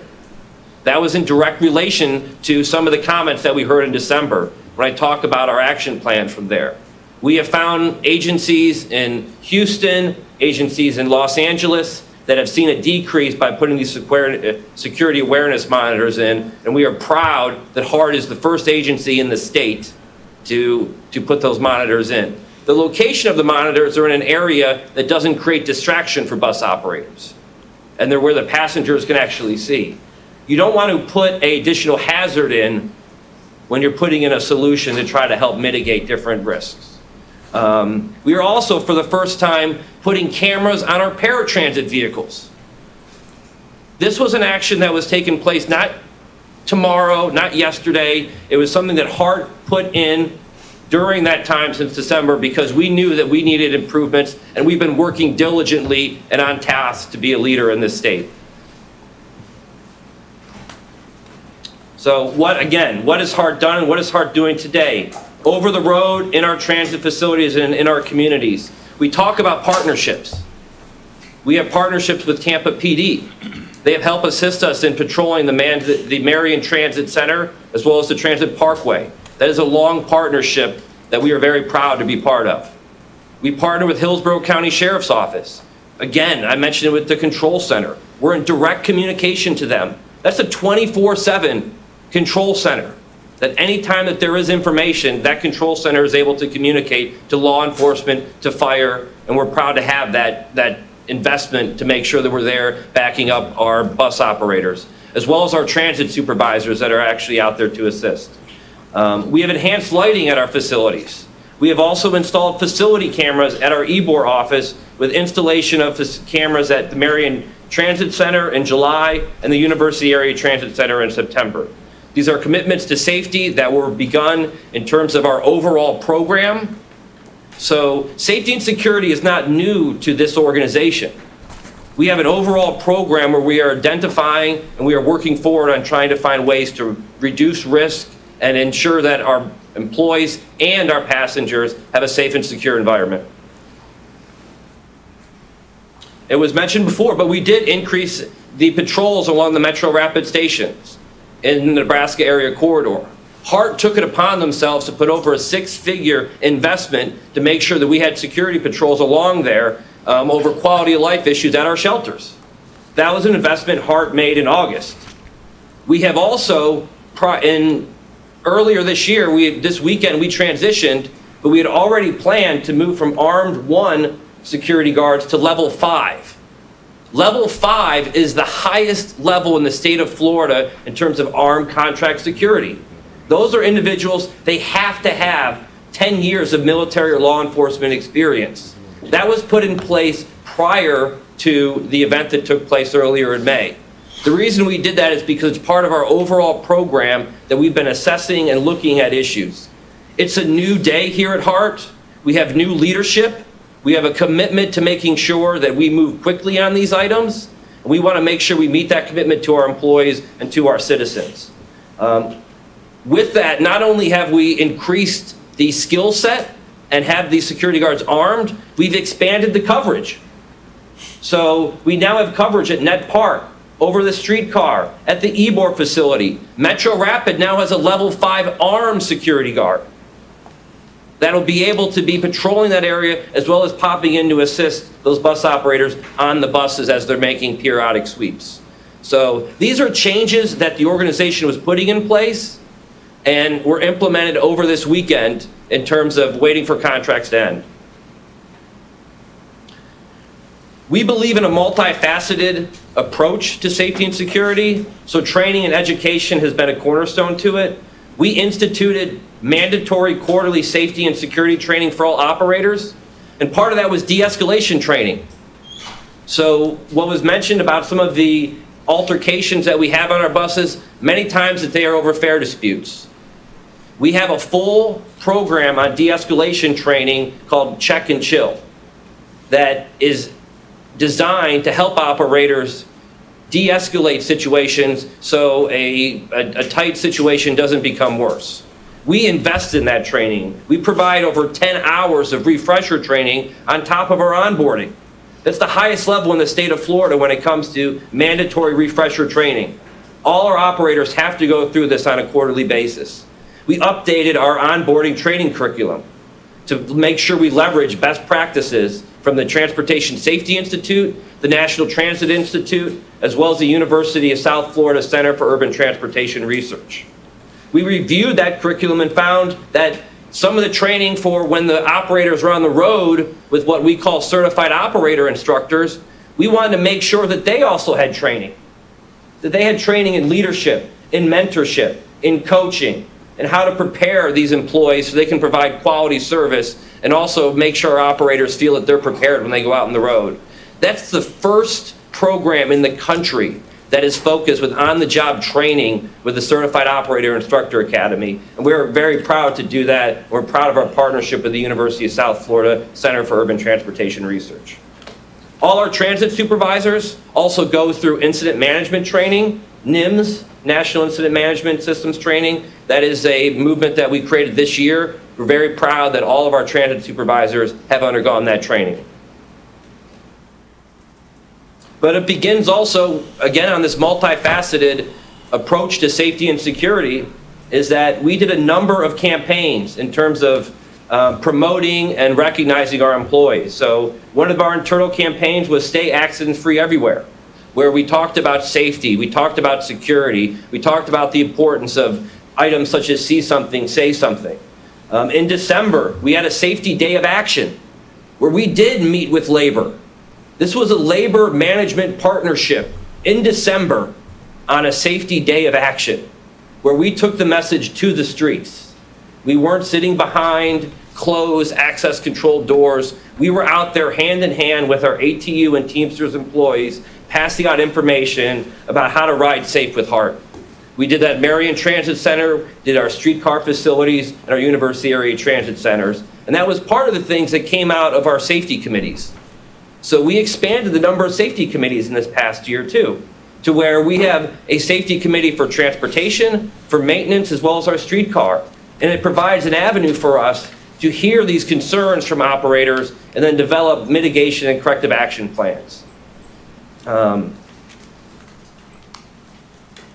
So I want to talk about, there was comments about December, what this agency has done since December.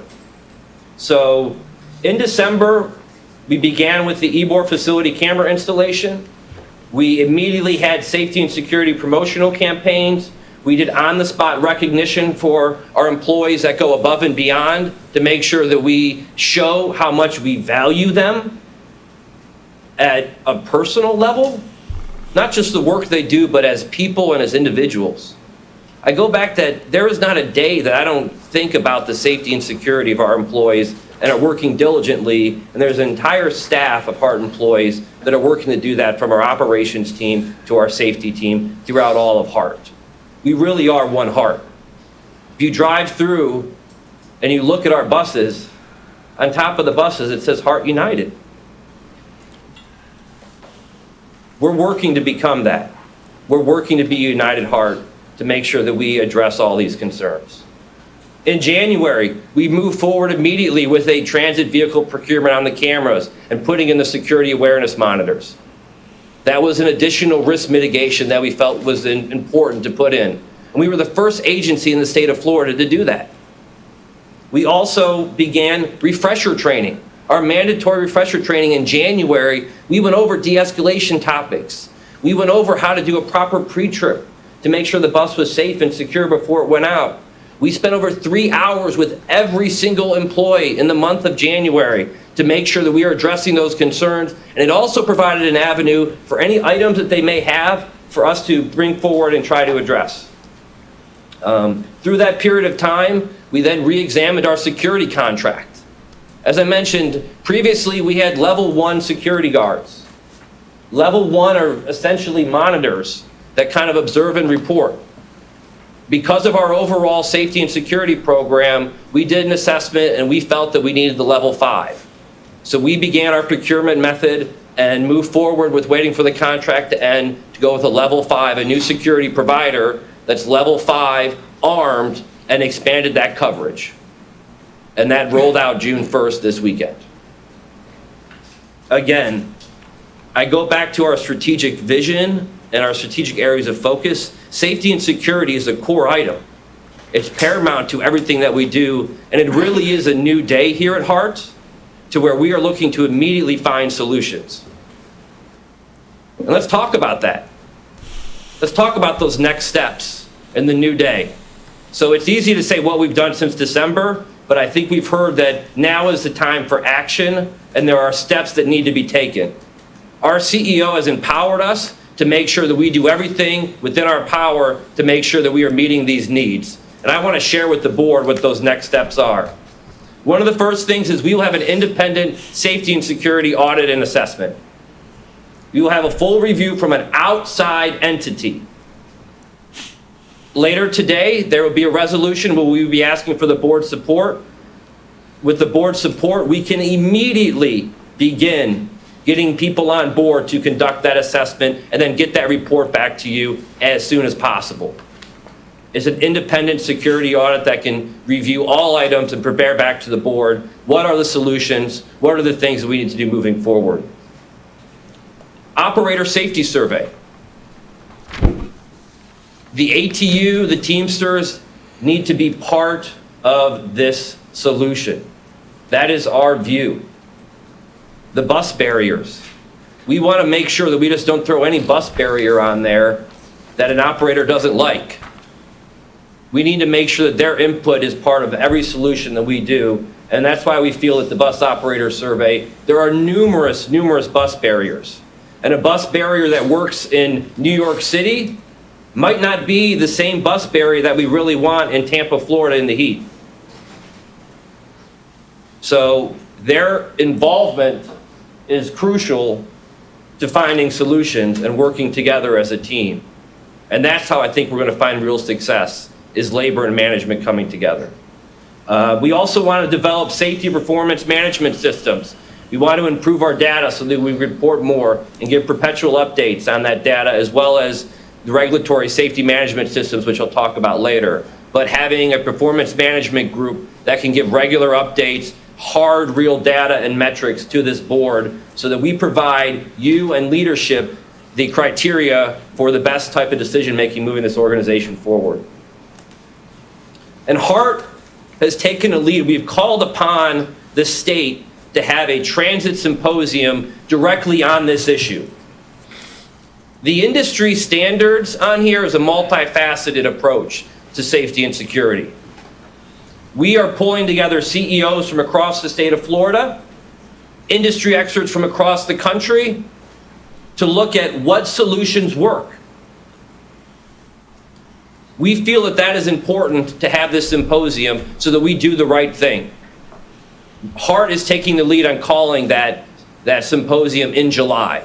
Again, it is an immediate symposium so that we're able to talk about these solutions and find out what are real Florida-based solutions that work for our organization. Finally, as part of our overall safety and security program, we wanted to share with the board the FTA requirement on what is known as Safety Management System, or SMS. HART is currently in the process of reviewing and creating updated public transit agency safety plans. The required completion of these plans is in April in 2020. We will be coming forward to the board in January of 2020 seeking approval for our SMS program and our public transit agency safety plan. I end with this new day and a culture of excellence that this organization is looking to move forward. We have a rich past, but we have a very bright future. And that future has a commitment to safety and security. What does that mean on a concrete basis? That means that we are going to have that independent safety and security assessment and provide that report back as soon as possible to the board, as well as an operator safety survey and rider awareness campaign. Some of the individuals here talked about some of the passengers and riding with respect. We want to make sure that we're doing promotional campaigns about what your responsibilities are for riding public transit, then how we work with our law enforcement partners to make sure our riders are riding with respect. Our greatest asset is our employee. We firmly believe that here at HART. The statewide symposium on operator safety. HART is calling upon this, and HART is delivering on it. FDOT has already supported this symposium that are moving forward. The CEOs are lining up because what happened in Tampa can happen in Jacksonville, could happen in Orlando, could happen in Miami. This is not a Tampa issue. This is an issue across the country. And HART is going to be a lead in how we find solutions. It is a new day. We'll be implementing system-wide safety improvements. I think we've shown that by moving to armed guards, our security awareness monitors, the mandatory training. But we're not finished. We're going to get the input from ATU and from our bus operators out there so that we can make sure we're developing programs that have their feedback and that are meaningful to them as well. And ending, I would say, the goal here and the reality is HART will be a best-in-class safety program. We're committed, I'm committed, the leadership is, a new day of working to make sure that HART is best in class in all that we do. And with that, I'm open for any questions that the board may have. Hold on, before we get to any questions. Thank you, Mr. Malloy. I'm going to call on Mr. Limmer, and then I'm going to have a comment. Mr. Limmer, you recognize. Thank you, Mr. Chair, members of the board. Thanks, Colin, for your presentation. I just want to reaffirm to this board that safety and security of all of our employees and customers is job number one. It's my top priority, as well as the entire organization. I'm not going to stop until I explore and implement all of the options available to make sure that our bus operators and all of our frontline employees are safe and secure every single morning and every single evening when they take their shift. I'm going to move forward with absolute resolve, and my goal is to not only set new safety and security standards, I'm going to lead the country forward on this bus operator safety issue. Look forward to rolling up my sleeves, working with the represented employees on finding these solutions that will work best for Tampa. So thank you, Mr. Chair. Okay. Mr. Malloy, I appreciate your presentation. I think we all appreciate your presentation.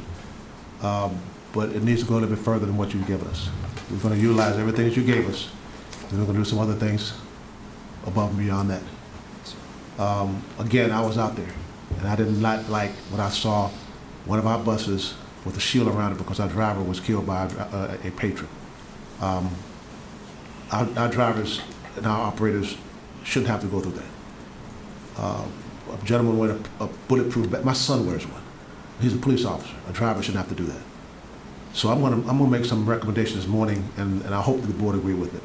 One of the things I want to appoint is a Safety and Operations Committee this morning that will have 5 members. I'm going to ask to serve on that committee, ask one person to share it.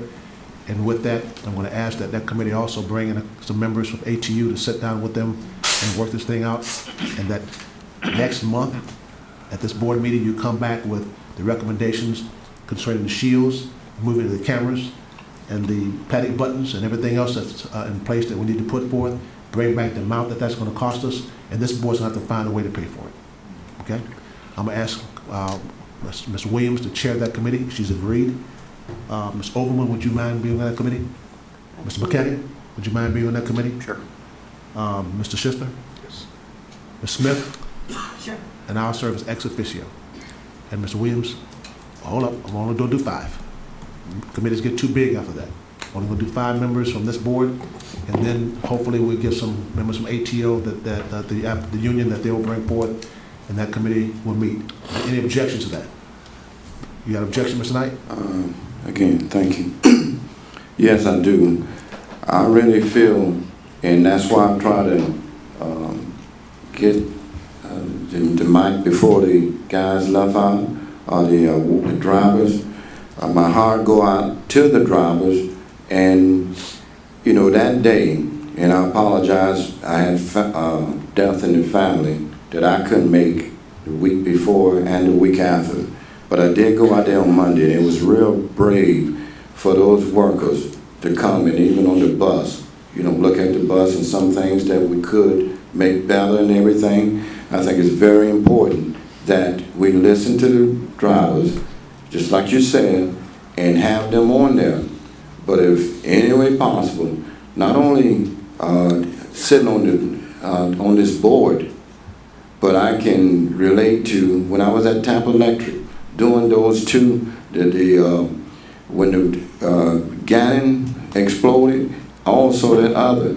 So I feel what they feel, but I would love to be on there to volunteer, to listen to the people and bring things back. I don't think that we should say, go try to do things and by next board. I think these are some things that should be addressed right away. Even if we have to have a emergency meeting, if you need funding or whatever to get some things addressed. Next month, it's been a while now, all of the ones who have spoke real well, and even though we are right now into negotiation, nobody came up with anything about money. It was about safety and the well-being of this HART board. So I think that we should really look at it. I understand you saying the 5 people, but I wish, and I don't care what time or whatever, that I could be a part and give some experience to what's happening here, and I really want to see the ending results more positive. Okay, Mr. Knight, the meeting's not closed to anybody. Anybody can come. This is a committee that I asked put together, and I see a representative from the union here. Are you with the union? You with the union, sir? Yes, I'm part of the union. Part of the union, and I'm asking them to get their recommendation of 3 to 5 people to meet with this committee, serve with this committee, and come together next month. Now, we say get it done as soon as possible. I don't think we can get it done any sooner than them meeting between now and our next board meeting we meet in July, right? We do. We meet it, well, we're gonna do it now. We're gonna meet in July to bring forth those recommendations in this board, putting those things forth that we have to look at immediately. Ms. Kim. Thank you. I don't see any reason to limit the number of board members that would be interested in moving forward. If the board member cares about this enough to attend and be part of the meeting, I can't see any reason why it would be limited to 5. You can attend. I understand, but I wouldn't be a participant. Well, I asked 5 members to serve. I understand. We can't get any larger than that. We got problems. We're already talking about bringing in an ATU to sit there. They might have 3 to 5 members. That's 10 members right there. Okay? If you want to come, give input, that's fine. But this is the 5 members that we asked you to serve on the board, on this committee. Ms. Shanahan. I would just encourage, as we go through the process of evaluation of the priorities with the input from the union, that we really leverage buying power of the region. You heard from PTSA, there might be other places in the state of Florida. If we, go down a path of shields, training, all these other things that are programs, there is leverage in terms of getting affiliated groups to sort of do the same buying, and we should do that. I know Mr. Limmer mentioned doing something with the state of Florida. I definitely would talk to the head of transportation for the state and make sure that interested parties that are interested in pursuing some action, not to delay anything, but to, as we go down the process, I think you could get your cost structure down even more. Sir, you're from the union, am I right? I'm one of the drivers, so yes, I'm one of the members.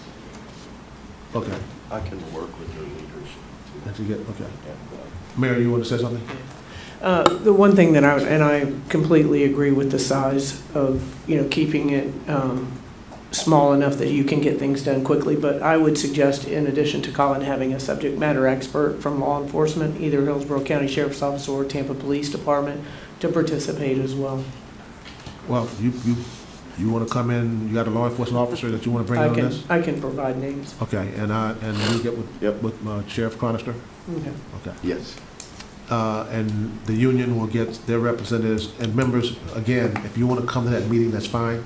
I just think that if it gets too large, we got major problems. You're right. And 5 members from this board and some, 3 to 5 members from the ATU board, I think that group can work to get it done and have something in place to bring something significant along with what Mr. Malloy just put together to bring back to this board at the next meeting.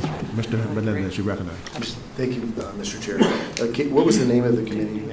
I just said Safety and Operations Committee. Can you add security? Because in the discussions I've had with staff, there's a big difference between safety and security. Okay, we'll call this Safety, Security, and Operations Committee. Anybody else want to add anything else to that committee? Mr. McKinney? Well, I wanted to talk about in general, not the committee. Is there any objections to the Safety, Security, and Operations Committee and the members that are appointed? Move approval. There's a motion by Commissioner Ms. Shanahan and second by Mr. Melendez. Is there any further discussion? All those in favor, let it be known by saying aye. Aye. Opposed, likewise. Motion's adopted. You want to say something, Mr. McKinney? Yes, thank you, Mr. Chairman. We heard Mr. Malloy talk about direct instantaneous communications with the operators, but we also heard from several operators that there wasn't an instant immediate communication. What is the story there? I mean, were there failures, or are we having better systems now than when those incidents were reported? I'd just like to dig a little deeper on that issue. Yeah, and Mr. Chair, if I may, and then Colin, I'll let you fill in some of the details, but that was a primary motivation for the independent safety and security audit. We wanted to look at the communication that was going on from the frontline employees back to the operations control center. What's the line of communication out to the road supervisors and dispatchers and those types of things? Because clearly there's some type of communicative breakdown back and forth from the frontline staff to the control center. So that's again, the primary motivation for the safety and security audit. Colin, I'll let you fill in anything I missed. Thank you, sir, and you're correctly on point. So the scope of work and the resolution that'll be coming before this board later today, it includes specific reference of examining current safety protocols as well as reviewing what our future programs are. But a large focus of the scope is also on the Operations Control Center in terms of training, the technology, and the communication and the protocols they have in place. So those items that you referenced, sir, are directly written in the scope of work for the independent security assessment that Mr. Limmer had mentioned. Yeah, but under the heading of doing something immediately, I mean, we have systems in place. So I'd like to understand whether or not they are in fact instantaneous, and if we have personnel, the dispatchers, who are in a position to properly advise the operators when there's some incident. It seems like we have the technology, so is there something we should be doing today that we're not doing? I'm at a loss, I guess, really. Our department can do an immediate look in terms of, so while the assessment, which will start immediately upon approval, but we will follow up with the union on those specific instances, sir, and find out where this disconnect occurred. So there's some sort of disconnect that we are going to make sure that we find out what the reason for the disconnect is. We're going to have communications with the employees that brought forth those concerns, investigate, and we can report back. Mr. Chair. Hold on. Mr. McClain, you recognize. Yeah, Colin, thank Yes, you for sir. the report. Just a question, and it's more for everybody's essay. When we talk to the OCC, can you give us what I would call a normal staffing look during the day, during the night on the OCC? So we have a control center supervisor who is works what we call like our front window in terms of operators that are coming in for their shift. There's also a dedicated supervisor for the fixed route. There's a lead supervisor as well. There is a dedicated supervisor for paratransit, and we also have one for our streetcar system. We recently put in a manager of the control center as well, who came from WMATA and MARTA, who has overall responsibility on the control center. Now, I'm calling this by hands, I see, okay? Commissioner Kemp, you have to recognize. Thank you. A couple of questions. When you say you're in constant audio contact, Yes, so ma'am. how does that intersect with the panic button?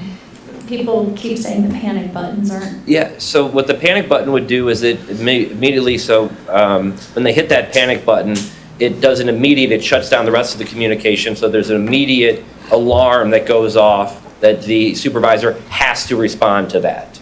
So you're in constant communication, but when that emergency panic button is hit, it sends up an additional elevated sense to where you have to respond to it, and it's an elevated alert that goes out anytime the PRRT is what we call it. So some say that many of the panic buttons aren't working. Is that accurate? And can we do an assessment and make sure? And how long would it take to make sure that all the panic buttons are working? I will work with the operations and maintenance team and get that back to you as soon as possible. Yeah.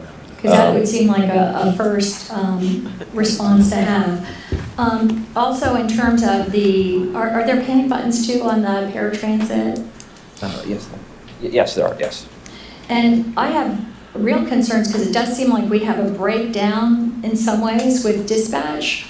From what I've heard, the fact that you didn't hear about this recent incident, and then I wonder how does that work? So if someone hits the panic button, I would think that every single time that would be recorded, that there would be a record of what occurs in that, or any time. I'm just taken aback that something could have happened last Thursday and that dispatch was notified or knew, and some of these other stories we heard, and I heard for the first time today, that they would get that information, but somehow it wasn't recorded, it wasn't noted. The executive director, the CEO didn't know it. The board, how does the recording go? So we will look into that specific instance, so I'd make sure I give you factual and correct information on that specific instance that was raised. We had a stratification in terms of type of alerts, so anything from a mere clip that could occur to a larger security event. We have a 1 through 5 kind of decision-making matrix, that then sets up the type of calls that are made. And as the events are elevated up, there is a call structure that's put in place in terms of who gets notified. So we have a preset protocol in terms of the nature of the event and the type of calls and emails and notifications that are sent out. In regards to Thursday's incident, let me find the exact information and make sure I give you the correct details on what occurred. Is this kept all in a log of some sort that Yes. is public record? Yeah, there's a dispatch keeps track of a log of activities that take place, and the dispatch center is actually, all calls are recorded as well. This might seem as if something that at least we could be made more aware of on a monthly basis and see, what is going on with this. Because I feel a lack of awareness about exactly how this has gone down. And I think one of the things that because we're in agreement, Commissioner Kemp, of is having a performance metrics and performance management. In my presentation, we talked about is pulling better data and better metrics for you so that we can provide that to our leadership team as well as to the board on a basis so that you guys have the information in terms of making that decision making. And that's one of the next steps and the action items that we put in that we will be moving very quickly on. It sounds as if drivers are believing that some of this information is squelched or not reported, and if we discover that or if that's an issue, it just seems to me that would be a really fireable offense. Our organization, and I can tell you everything in our department, is safety and security is the priority. We strive day in and day out to live up to that commitment. These ATU members, there's not a separation of you're a bus operator, you're an admin, you're a HART employee. And we work day in and day out with each other to make sure that we provide safe and secure and reliable service. So we want to make sure we live up to that commitment, and we strive each and every day to do that. And the safety doors, those are for regular buses. Those would, and we have about, I've heard different estimates, but I think it's more like 190 regular buses that the safety doors would... on the fixed route side. Mm-hmm. And on the partitions, there is, partitions or barriers, partitions, there's a number of, that's what the symposium is really about looking in, is bringing in these subject matter experts. And I'm including the union as these subject matter experts. Is we have asked the local presidents to attend this symposium that HART is taking the lead on to make sure that we get the buy-in. HART did look at the barriers in the past, and at that time, the decision was the operators may not have truly liked them. But today is a new day. And we've got to take a deeper look at it, and we're committed to doing that, but making sure we have the right barrier. I think you even heard today that there's different styles, there's different levels. We want to make sure that we get a Florida solution and a Tampa and a HART solution that our operators feel comfortable in and feel secure. At $4,000 a piece, it's definitely a small price to pay, one that HART could pay for the 190 buses. We're talking, less than $1 million, and I would see that would be something that we could definitely do. The other thing I'm wondering... We've got a long list of I understand, but I do have a question about the...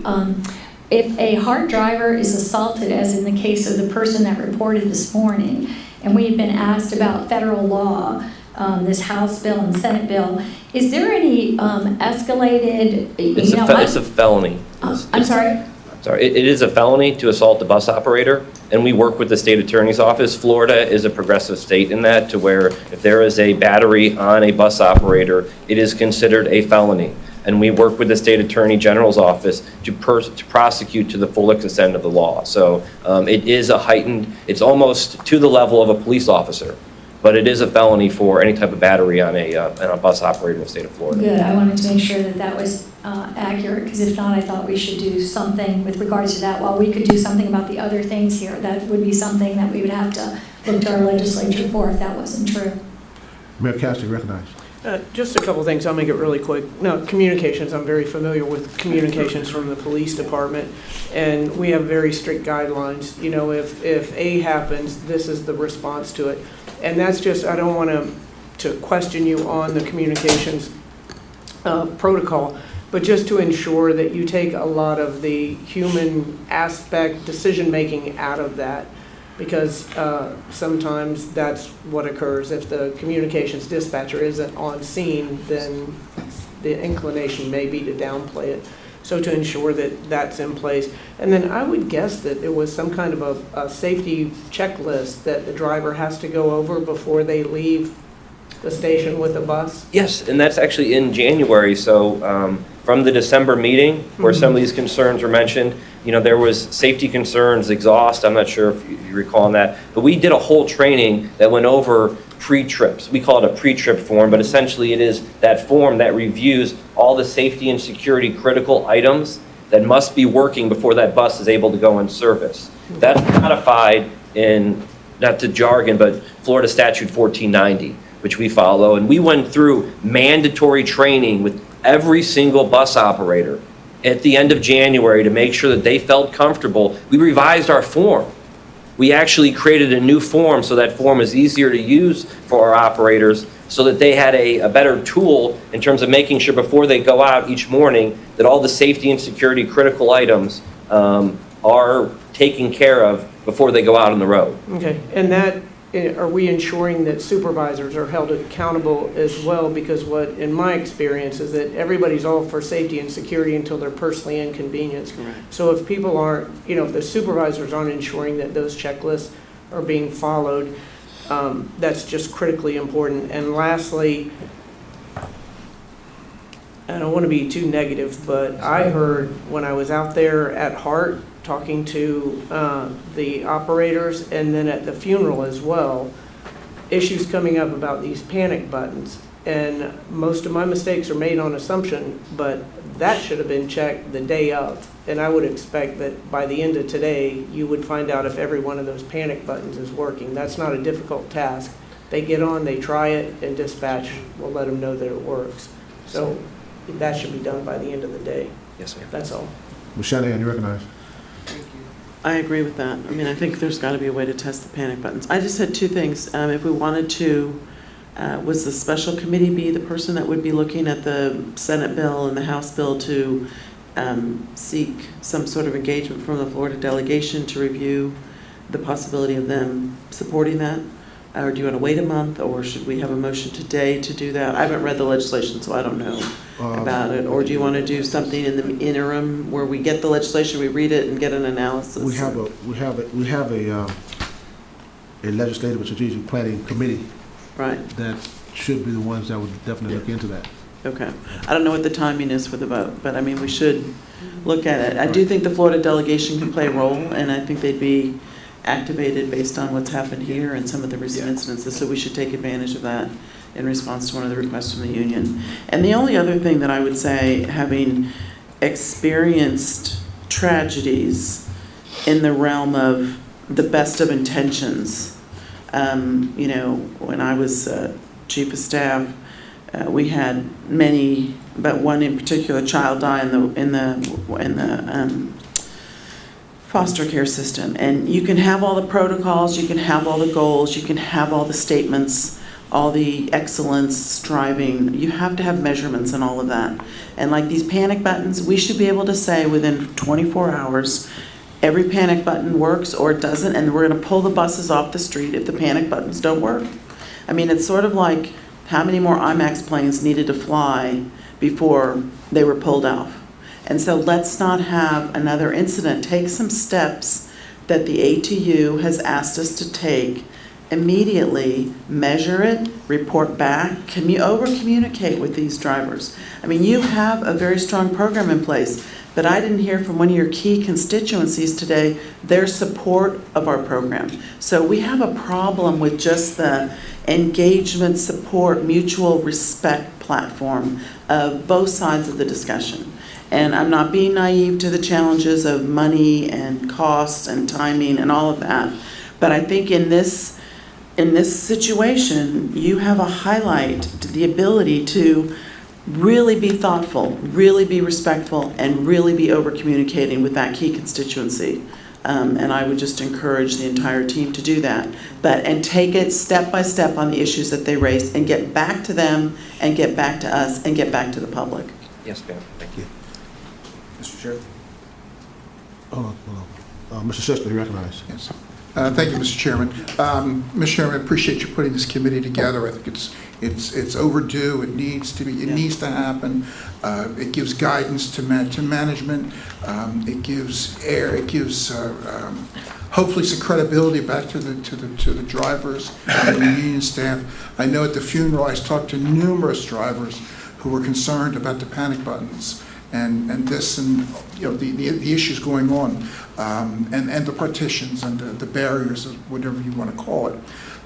I would hope that I'm hoping we meet very quickly, but I would hope by the time that that's occurred, by our first meeting, that your office has had an opportunity to do an audit and say how many panic buttons are working, and God, I hope it's 100%, as well as the communication devices going back and forth. I would like to see that there's some type of I'm not sure the proper word, but if a supervisor just says, keep rolling, that somebody has the power to kick that up if they felt that there was a dangerous situation. Be it like a whistleblower, I don't care what you call it, but there needs to be checks and balances. Just because you're a supervisor and you're not there, okay, the driver needs to have the ability to say, no, it's not safe in certain circumstances. I would like to see that developed over time. Yes, sir. Can't flip a switch, I understand that. And we're not going to go out tomorrow and put up all the partitions. But the things that can be done need to be done quickly, if nothing else but to give credibility to the efforts that we're going to put forward. We understand the safety requirements. We want to make sure that all of our operators go home every night to their families. My grandfather was a bus driver, and I've heard stories when I was a kid. So I understand what their fears and what they're going through. So thank you for putting this together. I think it's overdue, and I think we can make some deep inroads rather quickly, and we need to do that. Thank you, sir. Mr. Melendez, you recognize. Thank you, Mr. Chair. Mr. Malloy, thank you for the presentation, and I know how challenging it must be, given the circumstances, and appreciate you putting that information together.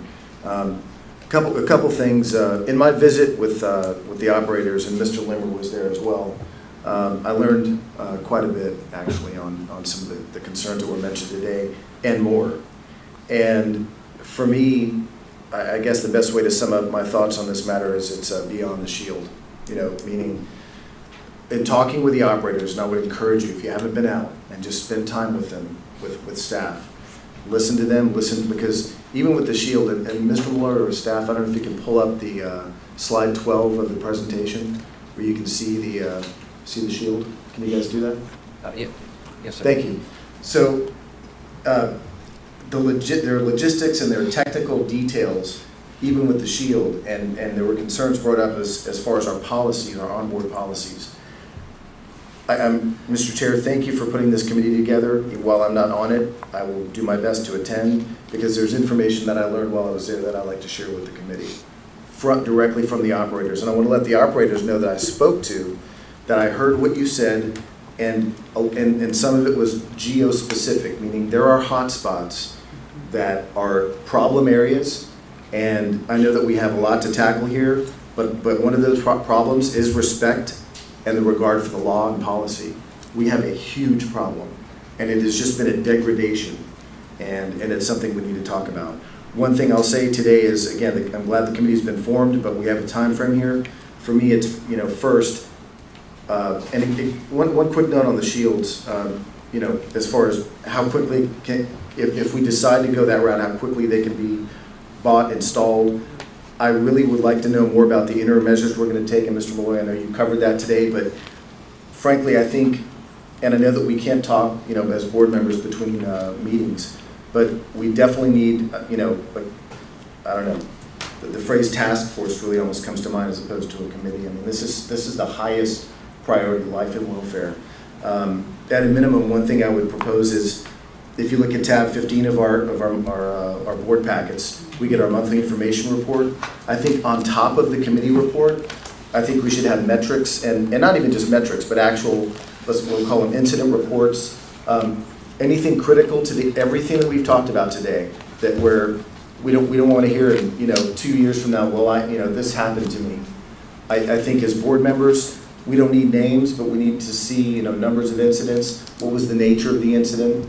Again, I heard input from staff where people just want to ride for free, and we have policies that our staff has to abide by. And so another issue I want to bring up, a member from SEIU was here earlier and mentioned empowerment of our operators. I think a review of our onboard policies, again, not just from a safety standpoint, but an engagement standpoint. Mr. Malloy, to the extent you think that we need to talk about that as a board, please let us know. If there are any constraints or any opportunities where we can empower our drivers, I think that should be part of the dialogue as well on this committee. And with that, thank you. Ms. Williams, recognized. Thank you. Thank you for the opportunity, Chair, to chair this Operations Safety and Security Committee. I've been listening very, very closely, and I wrote copious notes to make sure that I captured as much as possible. And the intent on that was not knowing that there would be a committee that came up, but there are things that we can do right away. I'm very familiar with working with technicians there's thousands of vans on the road that I have responsibility for, and the number one thing is to make sure they get back home to their families each and every day. And so there's collaboration that needs to take place. There's also processes that need to be identified and standardized. And then thirdly, they also have to be measured. And awareness is part of that process. Awareness is part flowing through that every step of the way. And so if there is one person that gets stung by a bee today, I'm going to know that. If there was one person that ran into the back of someone, I will know that. So it's about being very, very open and transparent and making sure that that's how we build trust with one another, not only with the union, but with the community as well as with, the community and with our bus drivers as well. So I look forward to working with each and every person that wants to be involved in this. However, we will identify what has to be done right now, and then we'll identify those things that are in order of priority. And that's the communication that I commit to. I don't take this lightly at all. I've been very, very quiet because it is very heartfelt to see that a person has lost their lives. But there's always things we can do, even if we did it right the first time. So, Chair, thank you for the opportunity. And I have work to do, and I don't see this as a committee. I see this as an opportunity and an honor to be able to put the role that I accepted on this board to action. Thank you, Ms. Williams. Mr. Smith, let me ask you a question. Yes, sir. This committee is not in our bylaws. Am I right? That is correct, but you as the chairman have the ability to appoint an ad hoc committee for special purposes. Can you bring back some bylaws language to add this committee as a standing committee within our bylaws? I certainly can. Thank you. Thank you. All right, Mr. Lloyd, thank you very much, sir. Thank you. Thank you, both. We got to move fast because the hour's getting late. Chief Executive Report? Oh, I provided it already. Okay, all right. Mr. Smith, do you have a report? Just briefly, Your Honor, I've been in court all day Friday, I'm so used to we did have our final hearing on Friday in front of Rex Barbas, the judge, and it went, in my opinion, fairly well for the good guys. Plant City presented, Ken Buckman did a good job, I presented for HART, Ben Hill presented for AFT, and then we had rebuttal by Chris Altenburn for Commissioner White and others, and we had a rebuttal by Alan Zimmett. I thought Alan also did an excellent job. If I had to guess, I think things are favorably situated, but I will not want to prejudge a judge. That would be imprudent on my part. But I do believe we got all our arguments made in a manner that should provide sufficient efficacy for our positions, so hopefully we can get a good result. A couple of things I'll tell you. The judge indicated at the end of the hearing he anticipated ruling within 2 months.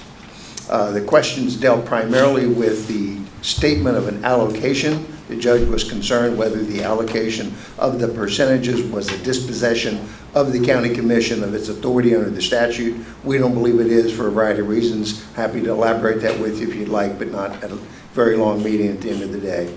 He may have a couple of issues with the IOC. There is a concept called severability. The judge thinks the Independent Oversight Committee has too much authority. He can strike some of that. That would not significantly alter that which the citizens have voted for. So we believe what would remain after that would be sufficient to remain effective. So that's where we are.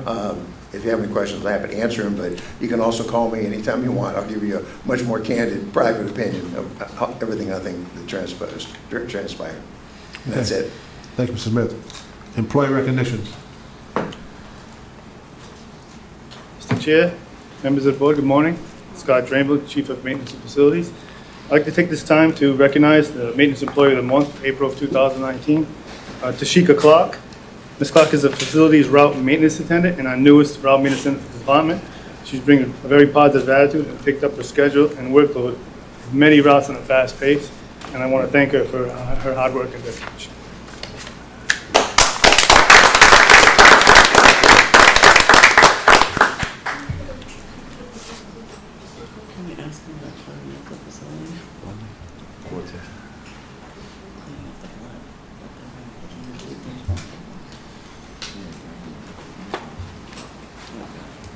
Good morning, Ruthie Reyes Burkhardt, Chief Operating Officer for HART, and I'm here to recognize the Operator of the Month for April 2019, Mr. John Gomez. He's unable to be with us here today. John has been a paratransit operator since April of 2010, enjoys helping the community he lives in, especially the elderly. He is married with 3 children, and he enjoys crafting and building things around his house. Thank you. Thank you. Okay, we're going to move into action items. Resolution R 2019-06-17, Justin Lappler. You got tired and left, huh? No, we had staged staff outside the room. Okay. To allow more seats. All right, for okay.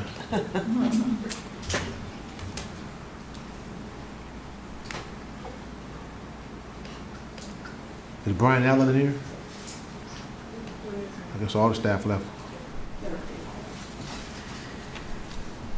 We will go get the balance of the staff. Morning, Mr. Lappler, we're on resolution 2019-0617. Yes, sir. The resolution is to disposition NRV vehicles that are past their useful life.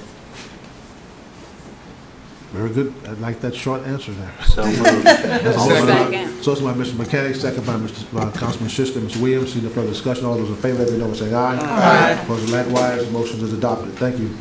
Resolution 2019-06-18. Brian Allen. Good morning, Brian Allen, Director of Streetcar Operations. This resolution is to authorize the Chief Executive Officer to award a contract to R.W. Summers in the amount of not to exceed $1 million for cross-tie replacement on the streetcar line. Move approval. Motion by Ms. Shanahan. Second by 3 or 4 people. See no further discussion. All those in favor, let me know by saying aye. Aye. Opposed, likewise. Motion is adopted. Thank you. Resolution R 2019-06-19. Roland. Not your last name, Roland. Mr. Chair, it's Giroux. Okay. I'm a project manager here at HART.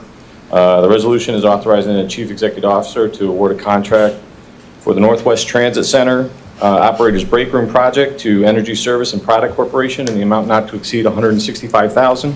Move approval. That's a motion by Ms. Shanahan. Second. Second by Ms. Williams to approve resolution 2019-06-19. See no further discussion. All those in favor? Aye. Aye. Those opposed? Motion is adopted. Resolution R 2019-06-20. Good morning, board members, Chair Miller. According to the HART board policy, all travel by the board members needs to be approved by the HART board members, and hence the resolution 2019-06-20. APTA, American Public Transportation Association, is offering training for transit board members, and this year it will be held in Jacksonville, Florida, on the dates on July 2023. Attachment 1 will give you a glimpse into the agenda, preliminary agenda for this training, and the cost for travel expense per traveler is estimated to be $1,782. Move approval. Motion by Ms. Shanahan. Second by Ms. Kemp, Commissioner Kemp, to approve resolution 2019-06-20. See no further discussion. All those in favor, I'm sorry, hold on. Commissioner Overman, you're recognized. Thank you for making sure that everybody could come celebrate on my birthday. Oh. So I get to hang out with all of you. Say that again? July 20 is my birthday, so I'm going to get a chance to visit with all of you. Happy birthday. Thank you. Thank you. Seeing no further discussion, all those in favor, let it be known by saying aye. Aye. Opposed likewise, motion is adopted. R 2019-06-21, Mr. Seward. Good morning, Mr. Chair. Jeff Seward, Chief Financial Officer.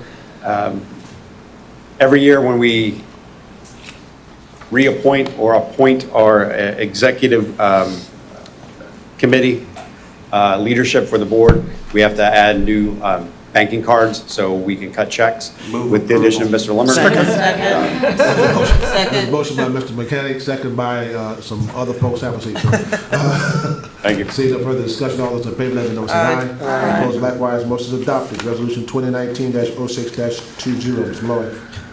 For the board, this resolution authorizes the chief executive officer to award contract for a security assessment and passenger awareness campaign that we referenced earlier, not to exceed the amount of $300,000. Move approval. Motion by Commissioner Shanahan, second by Commissioner Kemp to approve item R 2019-06-22. All those in favor, let it be known by saying aye. Opposed likewise, motion is adopted. You have your committee reports, your status reports, and your monthly information reports. We now move to public input on any general items. I don't have anyone. Is anyone wishing to speak? Anyone wanting to speak? Seeing none, is there any old business? Sir? Actually, I would like to go back, I'm sorry, not used to this. Just as a... Speak to the mic, sir. I'm sorry, sir. My name is Daniel Hay. I spoke earlier today. Just wanted to make a reference that I believe there was a disconnect in what people were believing to be the panic button versus the PRTT. There are actually 3 buttons that we can hit for communication. There's an RTT, which is just a standard. We need to ask a general question, nothing of significance. PRTT is we have something that is a stepped up emergency. We need a more immediate answer. And that's the one that Mr. Malloy was referring to. It puts us to the top of the list. But there's also a panic button that is a more covert button that can be reached, generally speaking, at the side of the driver's seat. That is the button in reference that we've been referring to that is not working. Not the one that is on the radio that puts us to the head of the line, but the panic button at the side of the driver's seat actually clogs all communications to the OCC except for that bus operator's number. Okay. So, thank you for that clarification. just wanted to make the clarification. Appreciate it. Thank you very much. Thank you. Is anyone else? Is there any old business? Any new business? Seeing none, we adjourn. Me too, it's late.